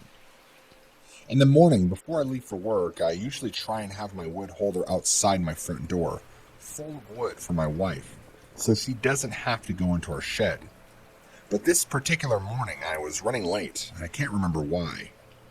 My wife had to make do with the small wood that was there, which was left over from the day before, and so it wasn't until I got home that evening that I got an earful, and I had to go out and make sure that she had plenty of wood for the following day, which was my bad. I usually like to keep it filled up just for her. It was dark out since I get home closer to 6, and I was going to grab some split wood and fill up our wood holder.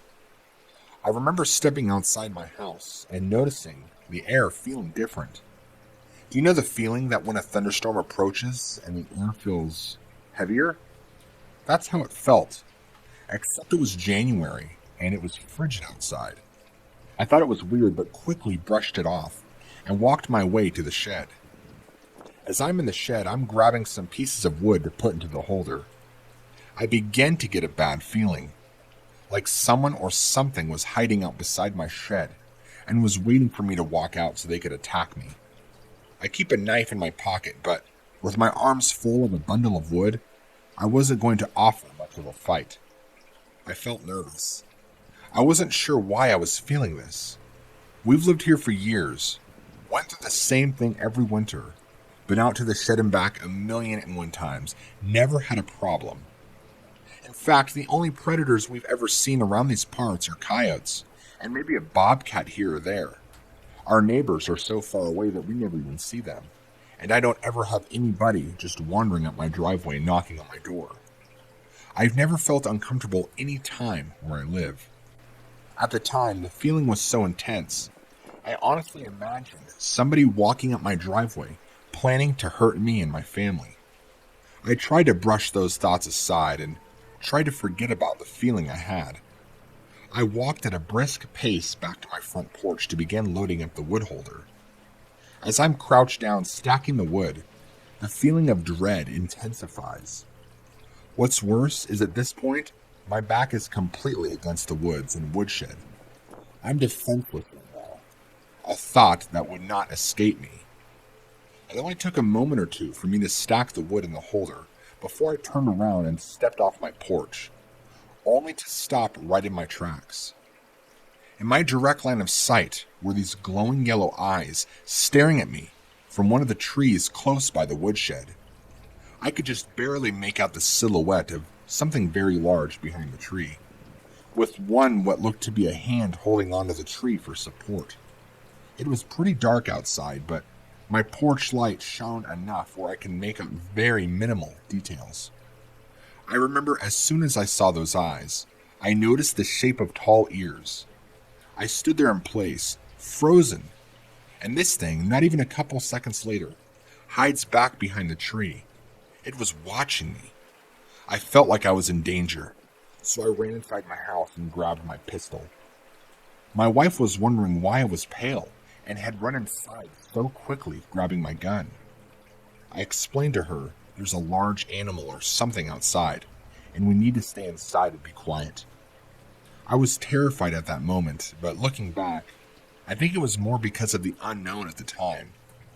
Anyway, I waited inside for a few hours for this thing to be gone and courageously had made my way back outside to grab some more wood, since we were just about out of all the wood inside that we had. As soon as I stepped outside, the feeling was lifted. It was closer to 9 or 10 p.m. at this point. The woods were quiet, and the air felt normal again. Things were calm. I wasn't taking chances, though, and I remember I had never stacked wood so fast in my life after that. I quickly filled up our outside wood storage. The rest of the night was uneventful. The following morning, I was curious to see if there would be any tracks in the dirt. And keep in mind it hadn't snowed yet. So I walked out to where I saw this thing standing behind the tree. There was nothing. No signs of nothing. The dirt below didn't even look disturbed. I was confused and began to think I was going crazy. Things did calm down after that, and for the next week, everything was normal, as I recall. I want to say it was the following weekend where I took my wife out to dinner and a movie. As we're pulling back up in the driveway, our headlights shine on the largest black wolf I have ever seen in my life. We're about 3/4 the way up our driveway, just as we're pulling into our house, and this large wolf walks right past our house into the field. It looked right over at us, and even looked disfigured. I've never seen a wolf like that. It looked like it came from a toxic waste dump or something, or deformed even. My wife was screaming. This thing, I kid you not, was easily the size of a buffalo. It was utterly massive. My wife was panicking and quickly ran into the house. I didn't know what to think, to be honest, so I just kept my pistol at my nightstand, ready in case this thing tried to break into the house. This is where things changed. The following nights, we began to hear howling off in the distance. We've heard packs of coyotes hollering and whooping off in the distance before, but this was different. This was powerful howling. So powerful you can feel the vibrations. It was so loud. And we'd hear bizarre animal noises outside of our house sometimes at night. Everything from tapping, clicking, shuffling, rustling, you name it. It felt like our house was being watched over by something. One morning, my wife came running in the house in hysterics because she was walking down to the mailbox to check the mail, since our mailbox is all the way at the end of our driveway. And she said that huge black wolf that we saw nights ago was standing on two legs in the driveway, growling at her, walking towards her. She began screaming and crying and ran back into the house. She was frantic and was begging me to grab my gun, worried that this thing was headed right to our house at this very moment. I went to grab my pistol, but as I picked it up from my nightstand, the realization that this thing would only tickle this animal. And in that very moment, I felt like some wounded prey that was about to be eaten. I glanced outside to see if maybe I could see it somewhere, but I didn't see it anywhere outside. My wife basically went and hid for the rest of the day, too scared to even be out. And I never heard or saw that thing outside. I didn't go outside looking, though. It's possible it could have been an ambush, waiting to happen, but I'm not sure. Things continued and continued to get worse. I would find mutilated deer carcasses in my front yard. In fact, one time while coming home from work and driving up my driveway, there was a deer carcass right in the middle of the driveway. It looked like it had a few limbs ripped off, and it was disemboweled gruesomely from the view I had in my driver's seat with my headlights right on it.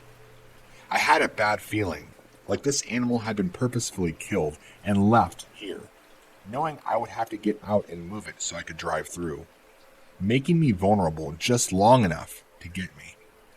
This thing thought intelligently, and it really scared me.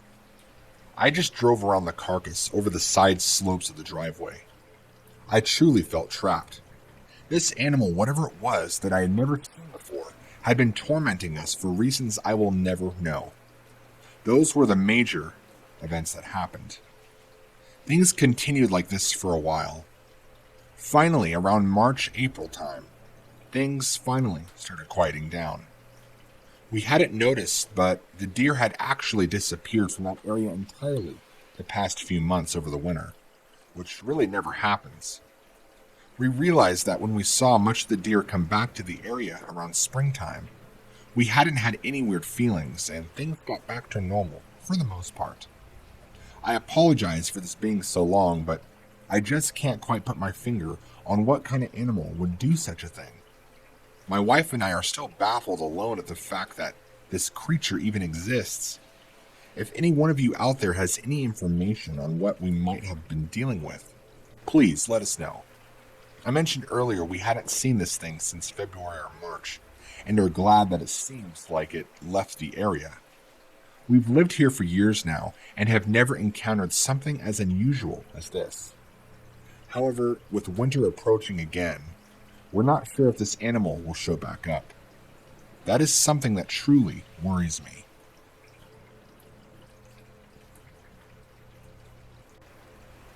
Spring of 2012. My wife and I are driving back from visiting family. The drive to get them is quite long, like 8 or so hours, and so it's pretty early on in the AM. I'd say maybe 2 in the morning. We were only an hour or so away from home at the time. We're coming up to a bend in the road when our headlights illuminate this wolf-like creature, crouched down on the side of the road, just staring off. I noticed a wolf-like face with pointed ears.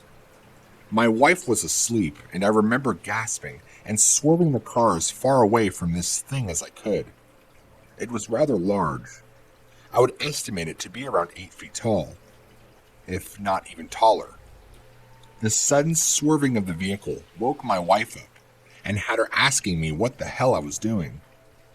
I told her that there was a huge animal on the side of the road and I didn't want to hit it. Thankfully, my wife never had to see it. Then, fast forward almost 9 months later, and now we're in winter, and my wife and I are coming home again from going out from running errands or something. I can't quite remember, but I remember we were out all day because it was roughly 8 p.m. at night. I remember it was maybe around 8 p.m. or so, but since it was winter and it gets dark early, my perception of time might be a little off. Anyway, at this point, we're in an entirely different area of town where I saw the last wolf thing. The way we were coming back to the house, you have to go through about a 2-mile stretch of this more lone, straight road, with lots of wood and brush on one side, with the other side being more open, undeveloped land. We're driving this road, hadn't been on it for maybe a minute, and this large black shape runs out of the brush on our left behind us and chases our car. My wife and I both panic, and I floor the car. As I'm gaining speed rapidly, this thing catches up to our vehicle and then darts off back into the brush. My wife is freaking out. I'm freaking out. This was some werewolf-looking creature chasing our car. I should note that there were streetlights on this road, so my wife and I got a decent look at this being, even though it only chased our vehicle for probably 30 seconds at most. I'll describe it for you. It was black and looked really shaggy. It had a wolf-like face and snout, and larger teeth.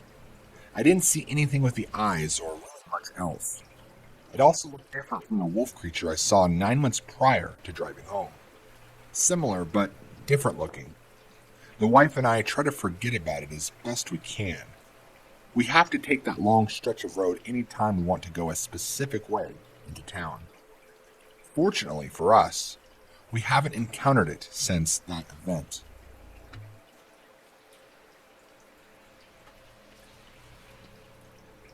I was about 15 when this happened to me and my friend. I'm 32 now, so this was quite a while back. We were out on his father's property, shooting off pellet guns, thinking we were badass. Practicing our aim, actually, if I remember right. We had quite a few old Folgers cans we had sitting at the top of old fence posts, and we tried to see who could shoot them from the farthest point away.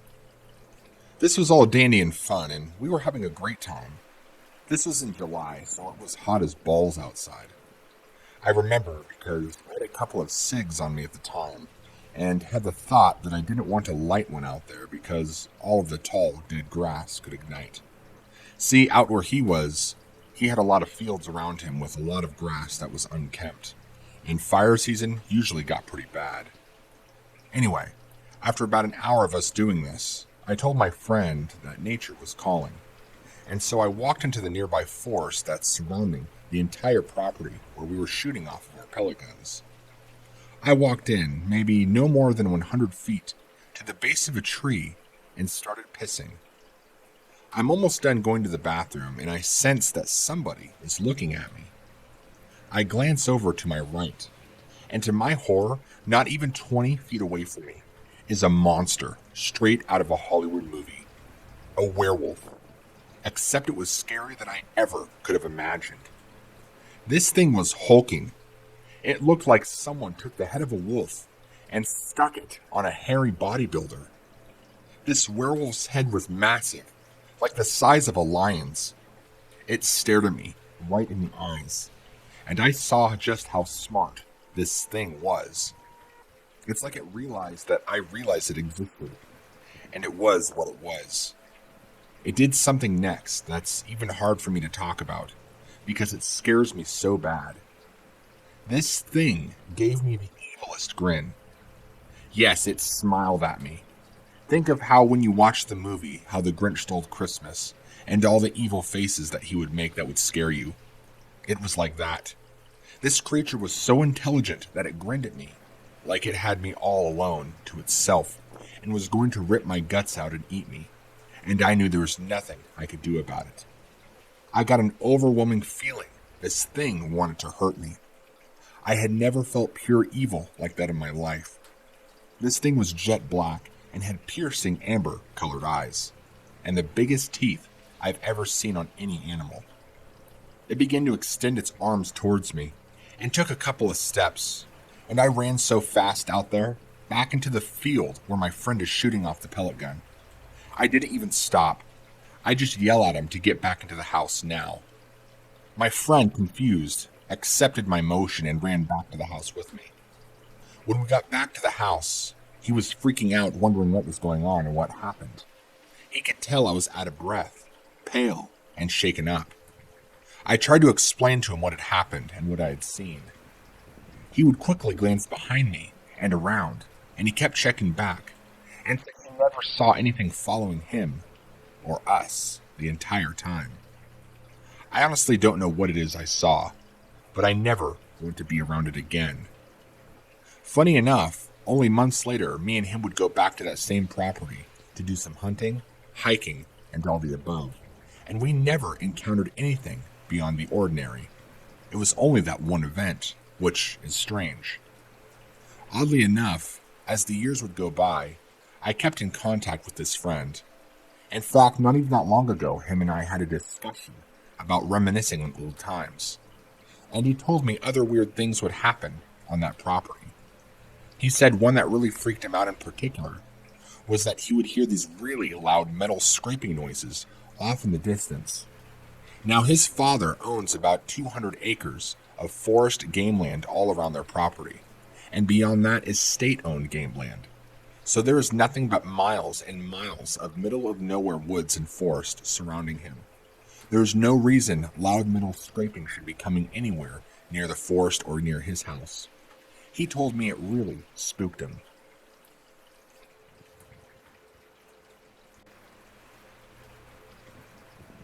I saw something years back when I was visiting the Buck Shoals State Park. It's a tradition of my friends and me that every year we like to go hiking around the park. Summer and fall is the time of the year that we try and go, just because that's kind of our best availability. In fact, one of our favorite spots to hit in the park is the Chattahoochee River. With all the surrounding timber, it's beautiful, and the fresh air is just fantastic on the lungs. We decide after a while of hanging out at the river to hike in further like we usually do. I like to lead the way, and this time was no exception. I led the way with my friends, about 50 yards behind me. Generally, I like to scout out the area ahead, just to look for cool things to check out. Before, there's been trails, markings, animal tracks, bones, anything that's interesting that I deem worth stopping for. This time, though, I would run into something that I've had a hard time dealing with. I've actually had to seek a therapist for what I saw, just to try and convince myself that I'm not crazy, that I did indeed see an animal that isn't supposed to exist. For some of us, when you see something like that, it shatters your realm of reality. Anyway, I was walking further ahead of my friends, and I noticed a small clearing that dipped down. I figured we would cross the clearing and continue on venturing on. But as I approached the clearing, I saw at the bottom of the hill looked to be a large animal eating a dead deer. I stopped in my tracks at first, thinking it was a large bear eating on the carcass. Right off the bat, though, something about the animal just seemed off. It didn't look right. Where I was standing, I could only really see it from behind, and it had a weird shape to it. I know we have sizable black bear down here, and that's what popped in my head at first. After not even 10 seconds, this thing must have noticed me being around, because it stopped eating and lifted its head in the air and began sniffing, just like how a dog would. To my horror, that's when I saw more details. The longer snout, the pointier ears. It shifted its body as it lifted its head up, so I was able to see more details of the body. This thing looked like a giant dark gray wolf that looked, well, mutated. I don't know how else to describe it other than that. It really freaked me out. My friends came up behind me, wondering why I was standing still and silent. Without breaking eye contact with this thing sniffing, I quickly motioned for them to look out into the clearing. Both of my friends gasping, and my one buddy saying, "What the hell is that thing?" After what seemed like minutes of this thing sniffing the air, even though it was probably only 10 seconds, I said, "Guys, we need to turn around and leave." We all left the area, and I wasn't going to chance sticking around and having this thing notice us. I'm blown away that this thing probably caught our scent, but either A, never saw us, or B, knew we were there and realized we weren't a threat. I'm really not sure. I was roughly about 100 to 200 yards away if I had to guess. What I saw looked like a giant black mass that looked more canine than anything. I've seen black bear many times, and this thing didn't quite look like a black bear. It was lighter in color and bigger. Plus, the shape was just different, especially as it started moving its body. This occurred just last week, when my mother was driving home from working late one night. She lives out in a woodier area with a lot of farmland around her. I'm talking acres and acres of farmland. I think a lot of it is actually mainly used for cattle. Anyway, she was coming around a bend in the road when red eyeshine was caught in her headlights. Some sort of creature, she says, stepped out onto the road in front of her on 2 feet. This thing then quickly walked across the road and cleared it in only a few steps.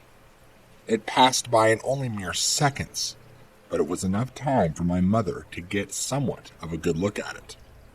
She said it was really tall, and estimated it to be between 7 to 10 feet tall. She said it was lankier, and it had a dark, smoky gray fur color.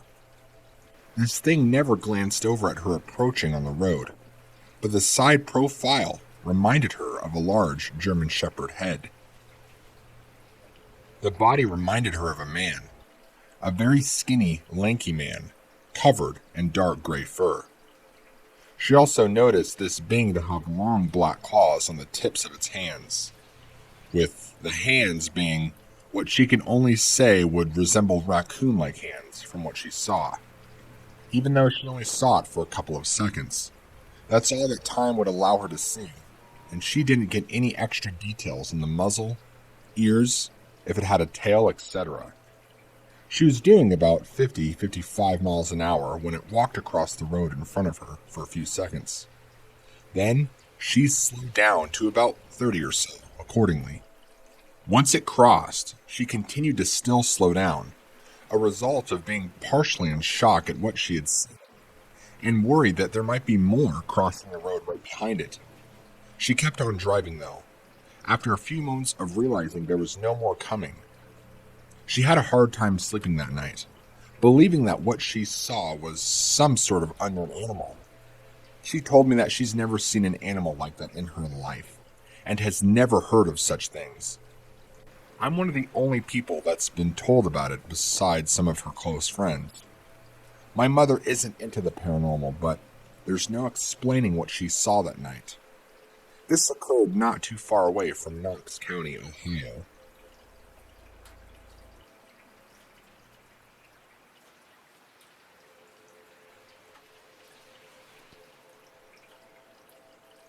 I saw something that I can't explain. I don't know what else it could be. I saw a tiny glimpse of it out my window, and it was walking away from my house. It looked very canine-like and had thick dark hair covering its entire body. I don't know if it was a Bigfoot or what. It was nighttime, so I didn't get to have a great look at it. It was walking around my house, possibly trying to get in. I saw it walk away quickly, so I didn't get the best look. My wife has talked about seeing a tall canine-looking animal around our house before, but I never believed her until I saw it for myself. I always thought she was just seeing a big dog or possibly a large black bear. This wouldn't have been the first time either. She's home much more than I am, and We'll hear noises outside our walls and door. She worries that this animal might be trying to break into our house and do who knows what. I'm unsure of its intentions, but it makes me uncomfortable that it hangs around long enough that it wants to get in.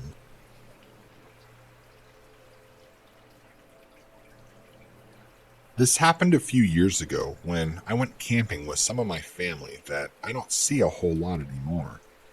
We went to a campsite that we all usually frequent as a family. After getting into our spot and setting up camp in our tent, we thought we were crazy when we heard animal sounds nearby. Not just any animal sounds, though. These were weird, high-pitched shrieks and guttural growls. They were strange, but all of us have heard it because we all verified with each other that we were hearing the same thing. The only thing that I'm aware of that we could possibly have heard around here is coyotes and maybe possibly mountain lions. I know that neither of those animals make anything remotely close to what we heard, which made the evening a little bit more on edge. We arrived at our campsite at around 3 or 4 p.m., and it was still bright outside, and would be for a few more hours. It was shortly after we got set up that we heard the noises, but then the sound had stopped, and we didn't hear it anymore, even though we were all concerned at what it might be. Once we started socializing and having fun, we all seemed to forget about it. As it started to get later in the evening, and it was much past sundown, we began to get the feeling that someone or something was circling our campsite. Since it was dark, we couldn't really see out into the trees, but we could certainly hear something walking around. Whatever it was had to have been heavy, because the branches it was stepping on were loud as they broke. This seemed to be intensifying more and more as several of us had shuffled off to bed. A few of us claimed to have seen a large shadow moving off just beyond the light of the fire, and more of us began in panic. I assumed at that time there was just a really big bear, which that in itself is scary, but my uncle, who was with us at the time, said it looked bigger on the shadow. Even though a few of us were already asleep, the rest of us were contemplating packing up and leaving because we were scared at what this thing could have been. Finally, at midnight, we had enough and decided we were just going to throw everything in the 2 vans that we came in to leave. We woke up several of the family that was asleep and told them there was something stalking our campsite and were leaving. Things seemed to quiet down after we made our decision, and quickly, within an hour, had gotten everything taken down and loaded up. As we're piling into the 2 vans, we turn our headlights on, and we all gasp as we see this hairy dog creature. The eyes were the first thing that stood out to me, but we had a good shot of the face. It looked like an ape and a dog had a baby. More baboon-like, if that makes sense. It was ugly. But it did have tall, long ears, and it quickly stood up on 2 legs and moved out of the headlights. All of us were screaming at what we saw. Its movements were also very human-like in nature, and even had a body like a man, just covered in hair. It made no sound stepping out of the headlights into the forest, but God knows how long that thing had been sitting there, watching us load the van. We floored it out of there. We left so fast, we probably left huge dust trails. We were all terrified, since I think most of us would have never imagined something like that happening. I don't know what we saw, and I'm not too familiar with animals that match a similar description. I don't know if it was possibly a Bigfoot, because it looked very dog-like, but still looked ape-like as well. It's frightening to me how this thing moved. Like I said, it was very human-like, and it's standing up on 2 legs, that whole thing, really took the cake for all of us. It seemed to have back legs like a dog, so when it stood up and walked off, none of us knew what animal even does that. A bear's legs doesn't look like a canine's does. Hopefully, somebody who reads this might possibly be able to give insight to what we saw.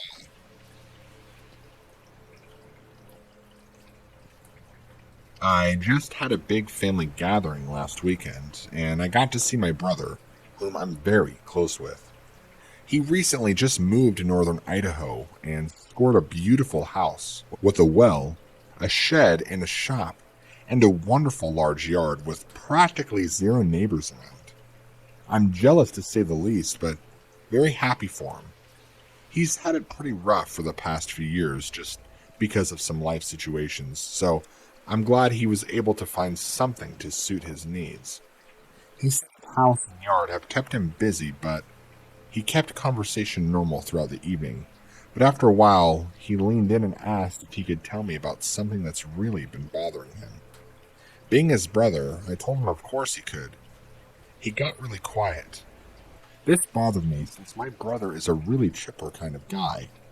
He proceeded to tell me about this large animal that watches him when he's out splitting wood and doing work in his yard. When I asked him to elaborate, he just tells me that he gets a really bad feeling sometimes when he's out doing work. He tells me he'll see this thing watching him from behind his shed or from the woods. This large gray canine-like animal. He says he's never seen a dog as big as that. He says he doesn't notice it until one day he was out there splitting wood when he began to feel like he was being watched. He had looked up and saw this thing about 100 feet away staring in his direction. He thought it was a bear at first, but was able to notice that the features didn't look right for a bear. It was more slender and had sharper features, ears, and a longer snout. He said this looked more canine, like it ever did a bear. He wasn't too bothered by seeing this thing at first, even though he couldn't really explain what it was. It began to really worry him as it got more comfortable and began getting closer and closer, moving from the woodline to behind his shed and even closer to his house. As he's telling me this, I'm kind of in shock because even I'm at a loss for what it could be, but I'm just guessing that maybe it was a bear. He kept stressing that it was not a bear and said it did not look right. He tells me that it never acted aggressive or even appeared hostile in any way, only curious. He never got close enough to this thing, or hasn't yet, to be able to clearly make out a face. Sometimes at night he would hear noises out by his shed, like this thing was banging around and making noise. Sometimes it will get quiet when he's outside, and he will know that this thing is standing around somewhere watching him. What really makes him unnerved is when he knows it's around, but he can't see it. Due to its size, my brother feels vulnerable, like this thing is going to continue to get closer until it can grab him and take him away. He said the last time he saw it walking around in the woods out on the opposite side of the house was just recently. Just because it hasn't tried to make any quick moves yet doesn't mean it won't. He said that it makes him nervous, and he wasn't sure if this thing had any sinister plans of any kind of attacks. He's asked some of his friends about this thing or what it could be, and they just look at him like he's crazy, and they don't know what he's talking about, so he doesn't really like to bring it up. He's not sure what to do. Towards the end of our conversation, he grew more and more into a panic, telling me that he feels like it's only a matter of time before this thing does something.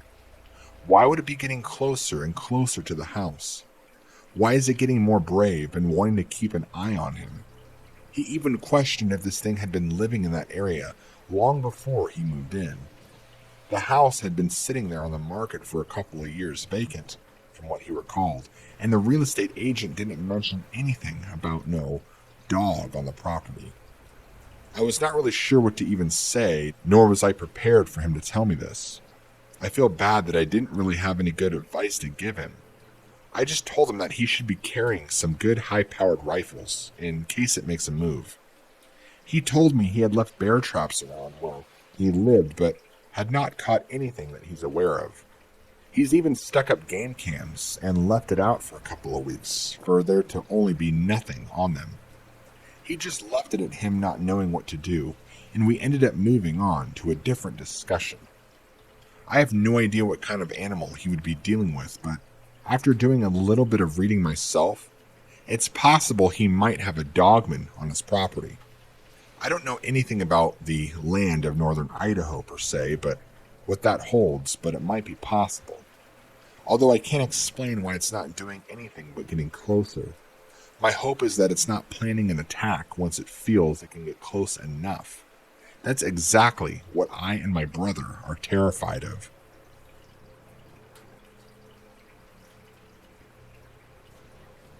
My buddy and I like to go fishing by this little creek that we've been fishing at for years. You have to walk a ways to get to it because it's kind of back in the woods, but it's a great spot that we found. This creek runs off of a larger river, and right where we fish is where the river feeds into this creek. We've been coming there for years, and it's always been really quiet and peaceful to fish at. That is, up until recently. We saw some sort of weird animal that we have no explanation for. I haven't told anybody about what I saw because I'm afraid that people will laugh. I believe if you're not properly prepared for the things that could be out there, you will only leave yourself vulnerable. My friend and I were out at our spot like usual, getting our reels ready and getting the bait out. My friend asked me what that was, and we both looked at the water.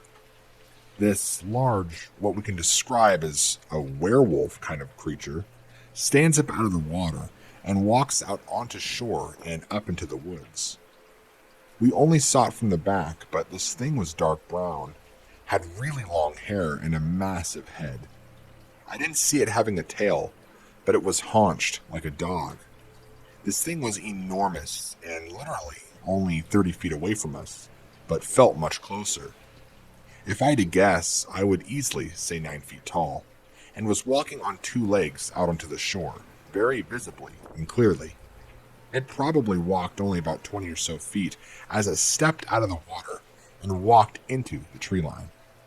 It never bothered to look back at us or even turn its head ever to acknowledge our presence. My buddy and I just stared at each other with our mouths wide open, and we were so scared we left our stuff there. I'm not saying this was a werewolf, but I really don't know what kind of animal it was. Maybe it was a bear on two legs that walked out of the river, but I've never heard of a bear coming out of a river like that, especially on two legs, and then casually walking in the forest.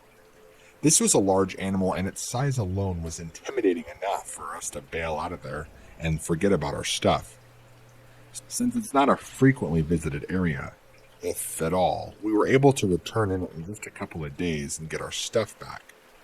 I'll admit that it wasn't easy to return, and for fear of this thing was lurking in the area, but we didn't stick around long enough for it to show itself, just in case it was. My buddy and I don't really like to talk about it and didn't really have an explanation for what it could be. It scared the both of us bad, and we haven't gone back since. I'm not too sure what to make of it, to be honest. Maybe there's just animals that we don't really know about that live in the area. Anything is possible, after all.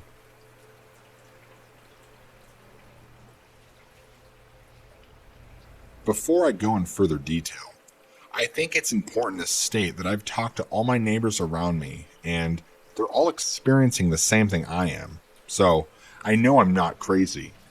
We've all been seeing this rather large dog staring into our windows, mostly in the evening and at nighttime. It's shaggy looking and resembles a Doberman Pinscher in some way with glowing eyes. It's been scaring the pants off of people. The neighborhood children are even afraid to go out after dark and play. It just started happening only a few months ago, and much of the neighborhood dogs and cats have begun disappearing. People are scared, and the police won't even bother with the issue. They've been called out here a few times by my neighbors about the same issue, and there's not a whole lot they can do. Where our neighborhood is nestled up against a national forest here in northern Wisconsin. I can't remember the name of it exactly, but I know it starts with an N. There's a lot of people around here that throw around the word Dogman, but I never paid much attention to it. That is, until I started looking it up. Sightings like the Beast of Bray Road and other eyewitness accounts describe something really like what we've all been seeing around this neighborhood. It's frightening, to say the least. The best way I can accurately describe it is it looks kind of Doberman Pinscher-like, but also German Shepherd-like, and is very shaggy looking. It's large but doesn't quite look like your typical dog. The ears are somewhat pointed and the snout is thinner and longer.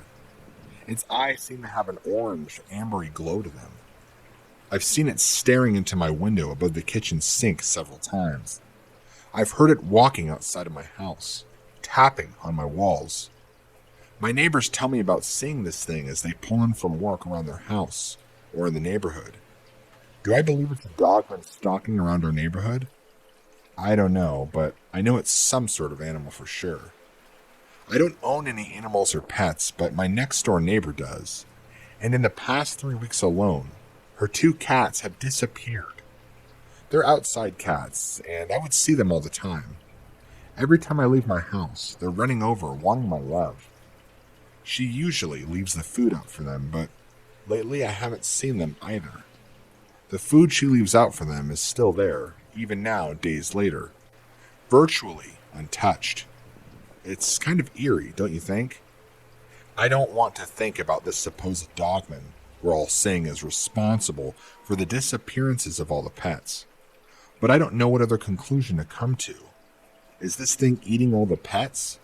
What's going on? Are we really seeing a dogman? We've all lived in this area for a while and have never heard or seen anything that stands out as out of place, per se. This just started happening back in June and has been occurring ever since then. My other neighbors speculated that this thing is coming in and out of the woods, and that's where it came from. I don't know, to be honest. It's disturbing to me that all the people around me talk about seeing the same thing, and have all seen it in all hours of the night and day in the area. Why would this animal move into the area? I hope someone can read this and possibly shed some light on the situation.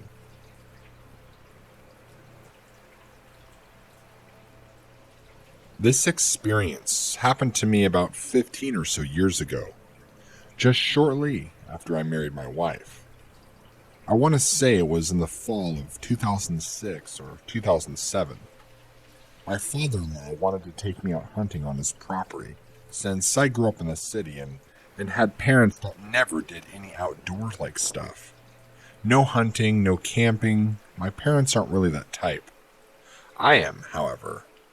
Luckily for me, I had friends growing up who shared the same interest with me, so I did get to experience it just a little bit, even if it was only here and there. My father-in-law knew that I had never hunted before, and he wanted to take me out for a couple of days for my first time hunting. My father-in-law is a big hunter. He has many trophies, and he's going to go after everything from squirrels to bear and moose. He has many trophies, and he's gone after everything from squirrels to bear to moose. He has many trophies and is also very good at archery hunting.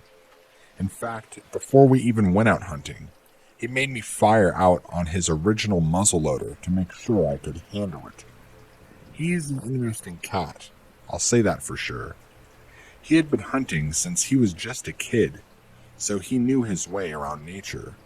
He also happened to own 70 acres of land out a ways where he used to live that he would exclusively hunt on out in the fall.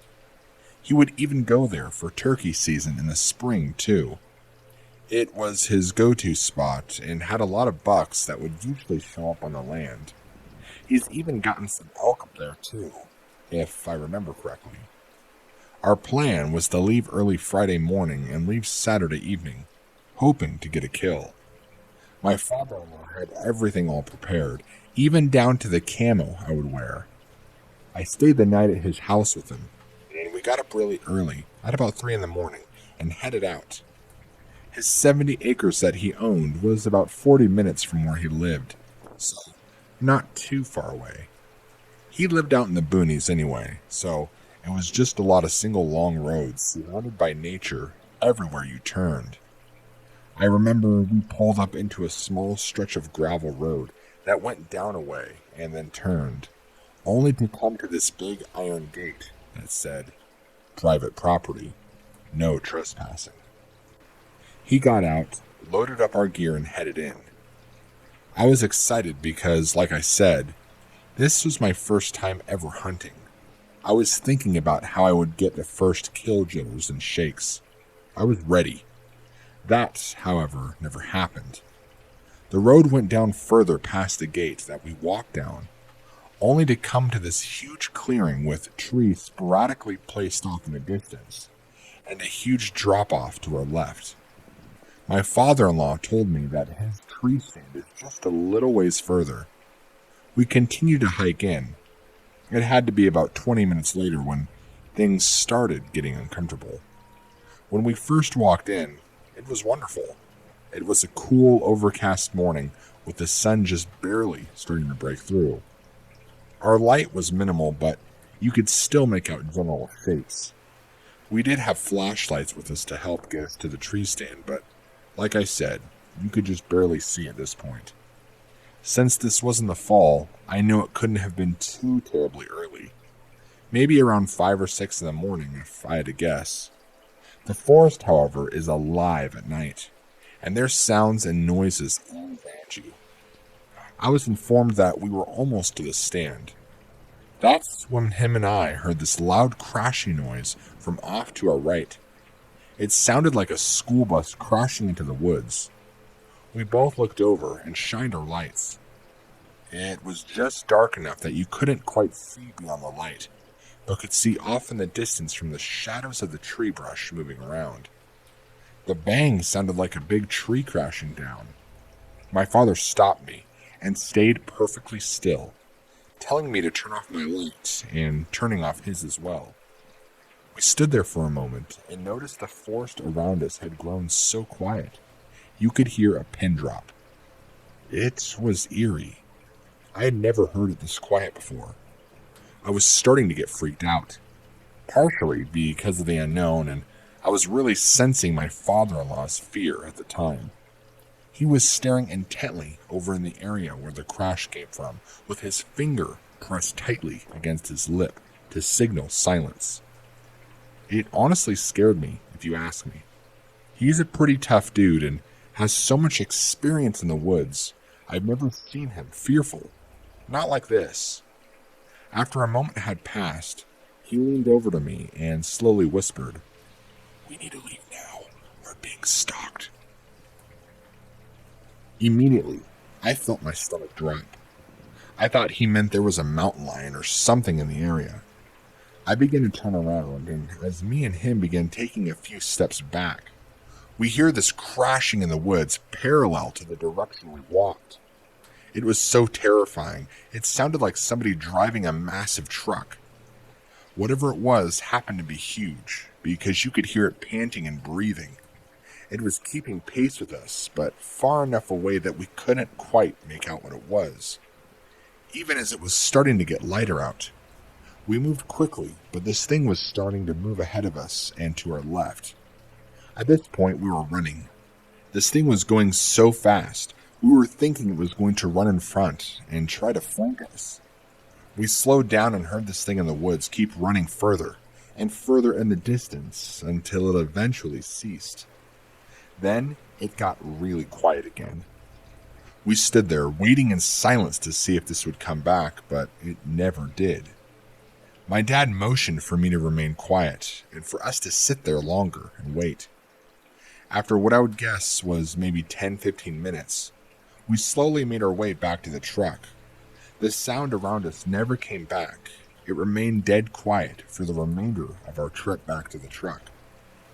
We got back and just threw our stuff in and got out of the area. My father and I didn't say a word for a while.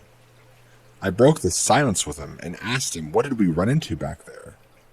He didn't respond for a moment or two, and then, without breaking eye contact with the road, he just told me the past few times he'd come by his land, he's been seeing this massive, oversized wolf. He said the past couple years it's been around the area. He thinks because there's such an abundance of wild game and deer, that is why this thing is in the area. He told me the disturbing thing about this wolf is that it doesn't quite look like a wolf. He said it looks scarier and wasn't quite sure how to elaborate on that description. He told me it would walk on 2 legs, and that really scared him. He was hoping that this year it wouldn't have been around, and hopefully would have left. He apologized to me that my first time hunting had to have been spoiled by this thing, and he would take me out to a different area sometime in the future. He told me where I was standing, I couldn't see it. Back where we were standing, from where he could see these glowing eyes watching him and I. That's why he was staring so intently. He said he even saw the silhouette of this thing, but I didn't see anything myself. Keep in mind at the spot we were, there's heavy amounts of foliage, so it's possible I didn't just see it because of that. I certainly heard it though, and that alone was scary. I was shocked at what he was telling me, but he was just so stern when he told me. He wouldn't lie about this kind of thing. I mean, he's such a no-bullshitter kind of guy, it's not even funny. I asked him what he planned to do about it, and he just told me to let it run its natural course. If this animal is really there for all the food, it won't be around forever. He might just have to hunt that thing down himself.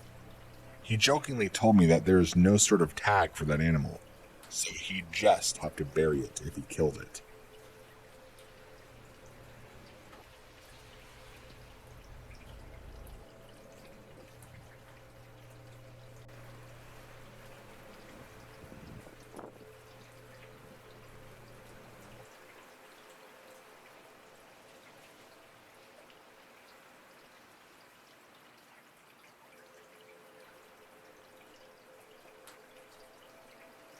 I saw what I can only describe as a huge, black, and hairy thing that ran out in front of my car the other month. My in-laws live way out in the sticks, and I was on my way home. Even just getting into my car, I felt like I was being followed by somebody, and it really put me on edge. As I was getting into my car, I'm pulling out of the driveway, and I start to descend the hill that leads back down the main road in which I need to take. This thing leaps from the woodline and lands in the middle of the road. Immediately upon landing, looks up at my vehicle approaching. The first thing I saw was the unique build this animal had. It was on all fours, and its back was arched like a cat, or like a cheetah would be. Its lower part of its body sunk down, much like a hyena even. I guess that's how you want to describe it. For some reason, I wasn't too shocked at what I was looking at. But maybe it's because my brain hadn't quite processed what I was seeing. This thing didn't spend more than a second or two looking at me before it leapt off into the thicker brush on the right side of the road. I have never in my life heard or seen an animal like what I saw. I do remember it was dark red in certain spots and had interesting streaks on its fur, but its face and part of its chest was black. I remember it had really long arms and legs. They were lanky and it seemed to have a really weird body formation. Like its legs and arms and head were too big and disproportionate. It was a strange sight to behold. Even its head was pretty disproportionate to the rest of its body, just in size. I would imagine the neck muscles needed to support a skull that large. Just in the position that it was in, much like some of the big cats you see, the ripples of the muscle underneath the fur. Especially with my headlights illuminating this thing head on, you can tell this thing was built for strength and speed. If you need a better depiction, think of a horse. Their muscle ripples are pretty clearly defined under their fur coat. It was like that, and then imagine shining a light on that. It was frightening. I want to stress to you just how big this animal was. I mean, it was easily the size of a horse, but it clearly was not a dog, nor a horse. Dogs don't arch their backs like that, and not even Great Danes get that large. Maybe this thing was going after some deer, or trying to get some food, but it seemed like it was on a mission to get somewhere, and I just happened to come up in it in the road where it landed. It didn't seem too bothered by me, though. It never bared its teeth, or acted in any way.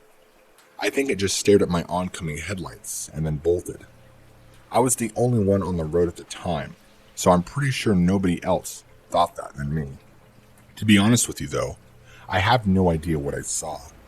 I don't know what kind of animal looks like that. I haven't really told anyone because they would just tell me I was either hallucinating or what. But I swear I'm not making this up. This did indeed happen to me.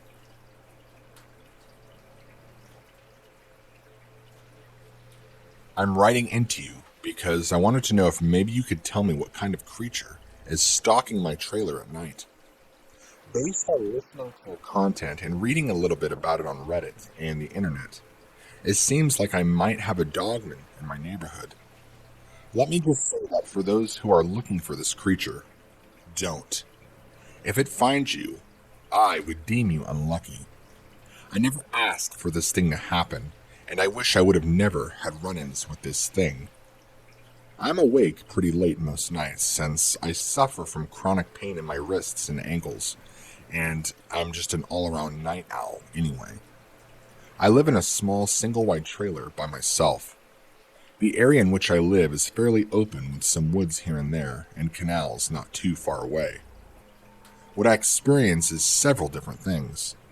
Before I ever saw it, I just heard it banging on my trailer and making noise. Sometimes it would sound like it would charge into my trailer and bang as loud as it could. It's left noticeable dents on the siding of my house, as well as claw marks and other weird markings. The claw marks weren't deep though. It was as if this animal was trying to just leave markings or something. That's the way I at least interpreted it. I remember one night I was doing dishes and looked outside my kitchen window to see this thing climbing out of the brush and was heading right towards my house. It was like I was watching a horror movie unfold before my very eyes. My jaw and eyes opened in horror, and I remember I slammed the plate down that I was washing, promptly breaking it. I ran to all my doors and windows and locked them and turned off all my lights. I hid in the corner and listened. I remember hearing this thing pace slowly around my trailer for the next 45 minutes, give or take. It never made a noise, but sometimes you would hear a tapping along the walls, pushing up against the trailer, and then it would go silent. Then you would hear it pace around the house again, slowly. After maybe an hour, in total, it stopped, and I did not get the courage to get up and look out the window for at least another hour or two, just to see if it was gone. The whole time I remember sitting there, not even knowing what to do. Should I call the police? Would they even be able to help me? Would they even want to help me? This happened to me about 4 p.m. in the evening, so it was broad daylight at the time. This thing is much more active at night. Part of me almost wonders if it's because it can't really be seen then. I keep blinds and curtains over all my windows. I don't even want to risk seeing this thing looking in. I will often worry that this thing is looking for a weak spot to break into my home, just so it can get me.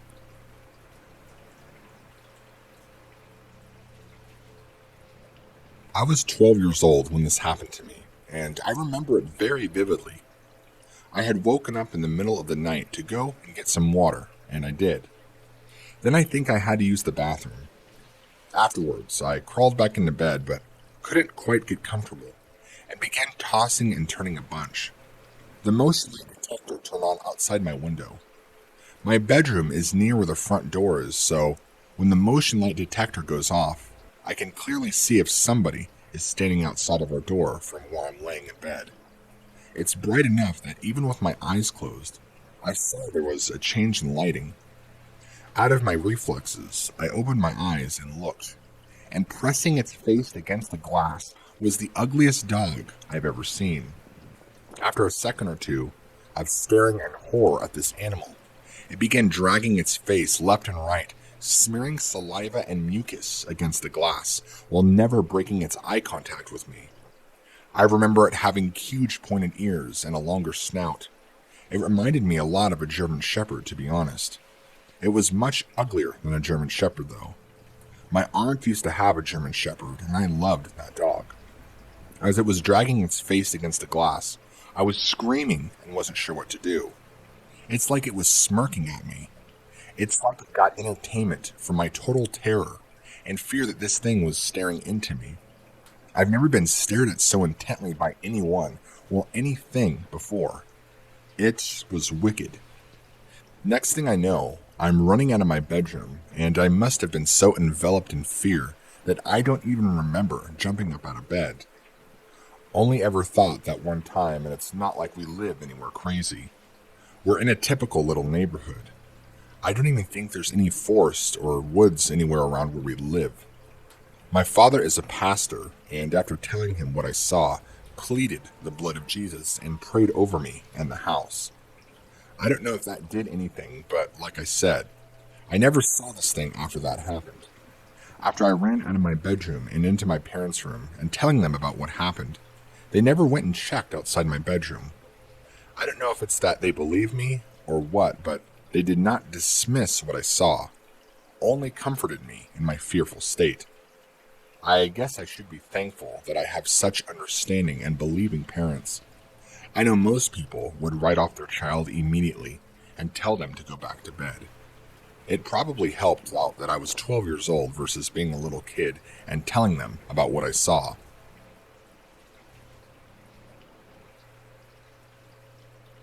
I live out near the Arkansas River and have already had run-ins with what I would believe to be the Dogman.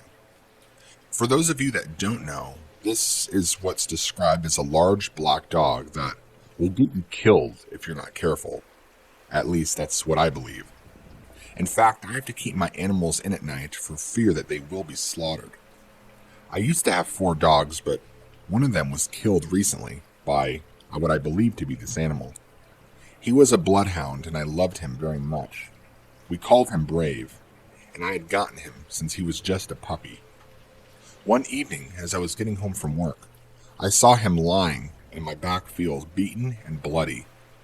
When I ran over to him, he was covered in blood from head to toe, and had deep 6-inch lacerations all over his body. The lacerations were in patterns of 4 and 5, like he was clawed violently by some large animal. It looks like one of the lacerations nicked his artery in his neck, because he was bleeding out and was almost gone by the time I got to him. His eyes were already glazed over. Well, at least one, because his left eye was missing, and it looks like he was pretty swollen, with a couple of bones broken. I began sobbing uncontrollably as I lost him in my arms. I had no idea what did this to him. My first thought was bear, but I haven't seen a bear around here at all, and bears don't do this that I know of. It wasn't long after that I began to find other mutilated animals around where I live. Deer were pretty common to find ripped up, but sometimes you would see raccoons, possums, and even skunks sometimes, just shredded into ribbons. I have no idea what animal goes out here and kills small animals and just leaves them. It's like these animals are just being killed for the sake of killing. Just recently, I began hearing a bunch of screaming up by the river at about 9 at night. It didn't sound like a human screaming. It sounded like an animal of some kind. I was too cautious and scared to even risk going out and seeing what it was. The way my property sits is if you exit the back screen door and you walk out a ways, I would say 200 yards, the land will start to go downhill to a creek. The screaming sounded like it was coming from the creek. Whatever was making it had to have been large because it was so loud. Instinctively, I wanted to say mountain lion because the only rational explanation that would pop in my mind, but it didn't quite sound like a mountain lion. I won't even dare step foot any further than I need to where I live without carrying a high-caliber rifle, just to be safe. I've seen this critter a few times before, and I don't trust it more than I trust lawyers. This thing has been terrorizing me for long enough, and I will not hesitate to put a bullet into this thing. For those of you who have dealt with similar experiences, I'm sure you'll agree that this thing is easier to hear than it is to see. I've only ever seen it a handful of times, but I hear it way more often than I would want to. It's almost as if it wants me to know it's in the area, but doesn't want me to see it. So therefore it goes around and leaves mutilated dead animals for me to run into and find, which I've been reading up on, and I guess that's more of a common occurrence with these dogmen than you'd want to believe. Dead cats, dead dogs, skunks, possums, you name it. Mutilated, ripped up. It's like I'm living in a horror movie.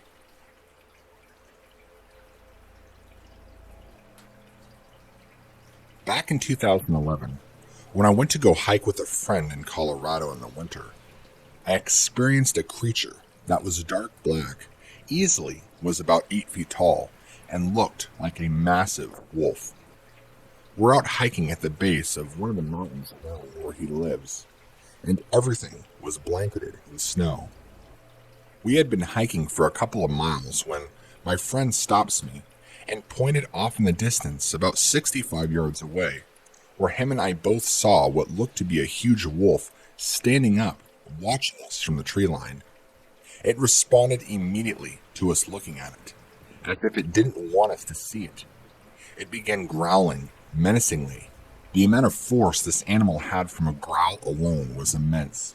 My friend and I could feel the vibrations through our body, and it was at least 65 yards away, like I said. This thing looked angry that we noticed it and began to show more and more aggressive behavior, but it hadn't yet made a move to come to us. Neither my friend nor I had any weapons on us, which, in hindsight, was really dumb on our part. We were curious, but we were also terrified, and I think at this point we had more than enough of what we needed to, and so we turned around and we fled. We were both honestly surprised this thing didn't try and follow us to eat us. I remember I asked him, "I didn't think timber wolves got that big." And he said to me, "I didn't think they stood on two legs either."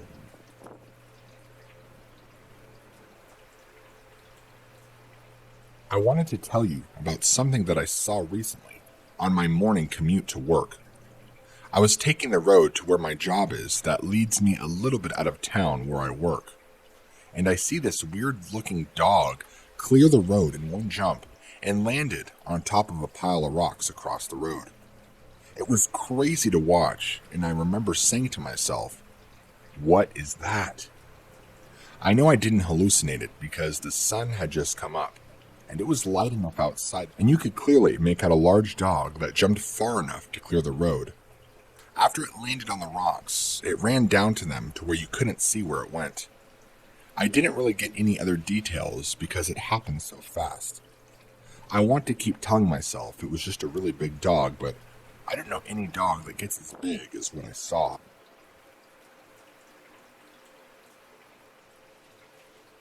Back about 20 years ago, when I was visiting Kentucky, because that's where my dad used to live, I saw something that most people believe doesn't exist.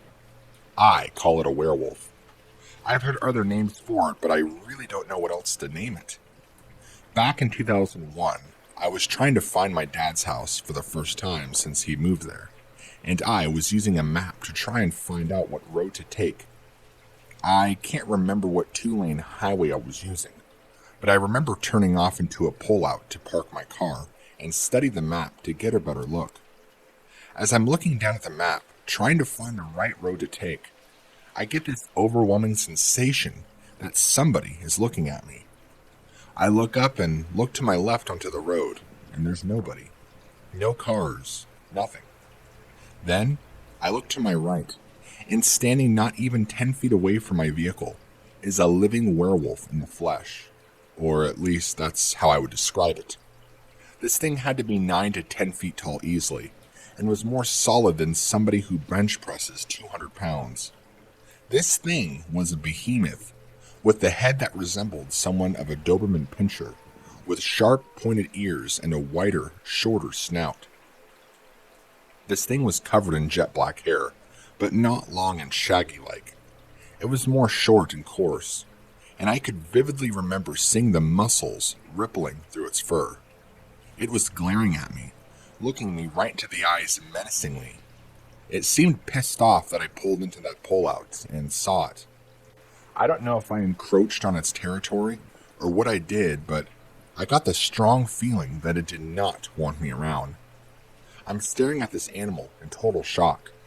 It's like I was in some sort of trance looking into its evil, glowing eyes. After what felt like 10 seconds, I was able to snap out of it. I threw my car into drive and I whipped out of there fast. I was probably doing around 65 to 70 miles per hour when that highway is only 45.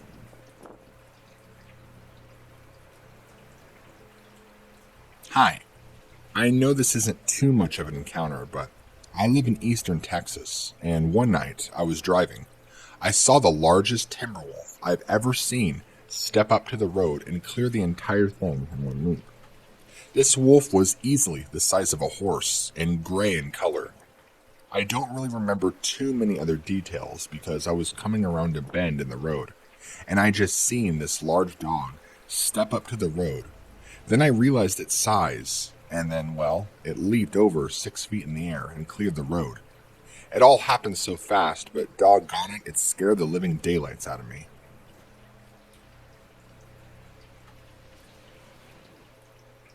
I run a small taco truck outside of town. We're actually set up in an old, what used to be Kmart parking lot.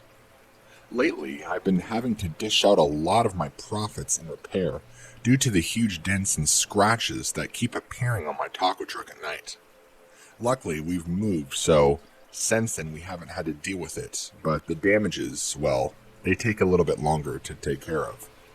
We close down at about 8 p.m., and I have my small two-man crew clean up, and then head home by 8:30.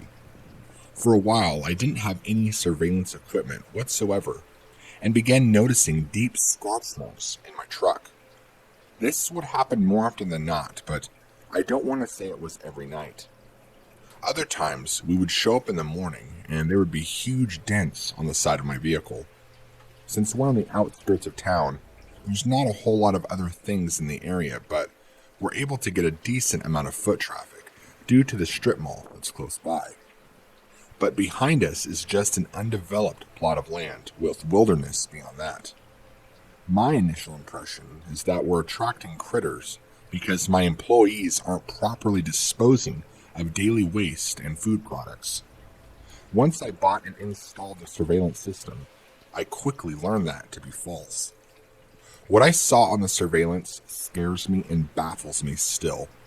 When I would watch the tapes back, I would see this canine figure approach the truck and attack it. This thing would walk around the truck weirdly and sporadically attack like it was an animal itself, clawing and biting. There would be other moments where you could see this thing charge the truck from off camera and slam into it, moving and rocking the entire vehicle. I remember watching it for the first time thinking, what the hell? I even had some of my employees watch it with me, just to make sure I wasn't crazy and that I was not the only one seeing this thing. I don't know what the hell this is, or what kind of animal is attacking my truck, but it cost me a lot of money, and I ended up having to move my truck far, far away from there. I don't know how much I could stress to you that this animal was big, and it was walking on 2 legs. I don't know what kind of animal walks around on 2 legs, but this one did.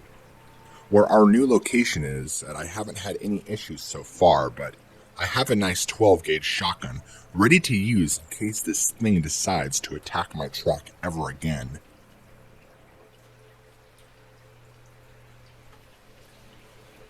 I have cousins that live in Montana. They've just recently found out some interesting information about the land that they live on. This information has helped them understand the reasons why things are happening where they live. Let me elaborate. For years now, since moving in where they have, they've been experiencing some kind of bizarre animal on the property. They've described it as having a long dog snout, covered in fur, and lean and muscular looking.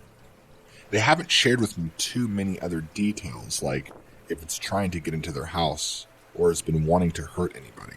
Nothing like that. My cousin told me that it hangs around just a little too much, and she is a very firm believer in the paranormal and cryptids. She firmly believes that it is a dogman. She's the one that started doing heavy homework on the subject and found out that the whole area in which their house used to be built was an Indian burial ground many years ago, long before there was any residential development in the area. From what she gathered is that her neighbors aren't experiencing the same thing. It's just them on their plot of land. This is just my own curiosity, but I almost wonder if it might have anything to do with their beliefs.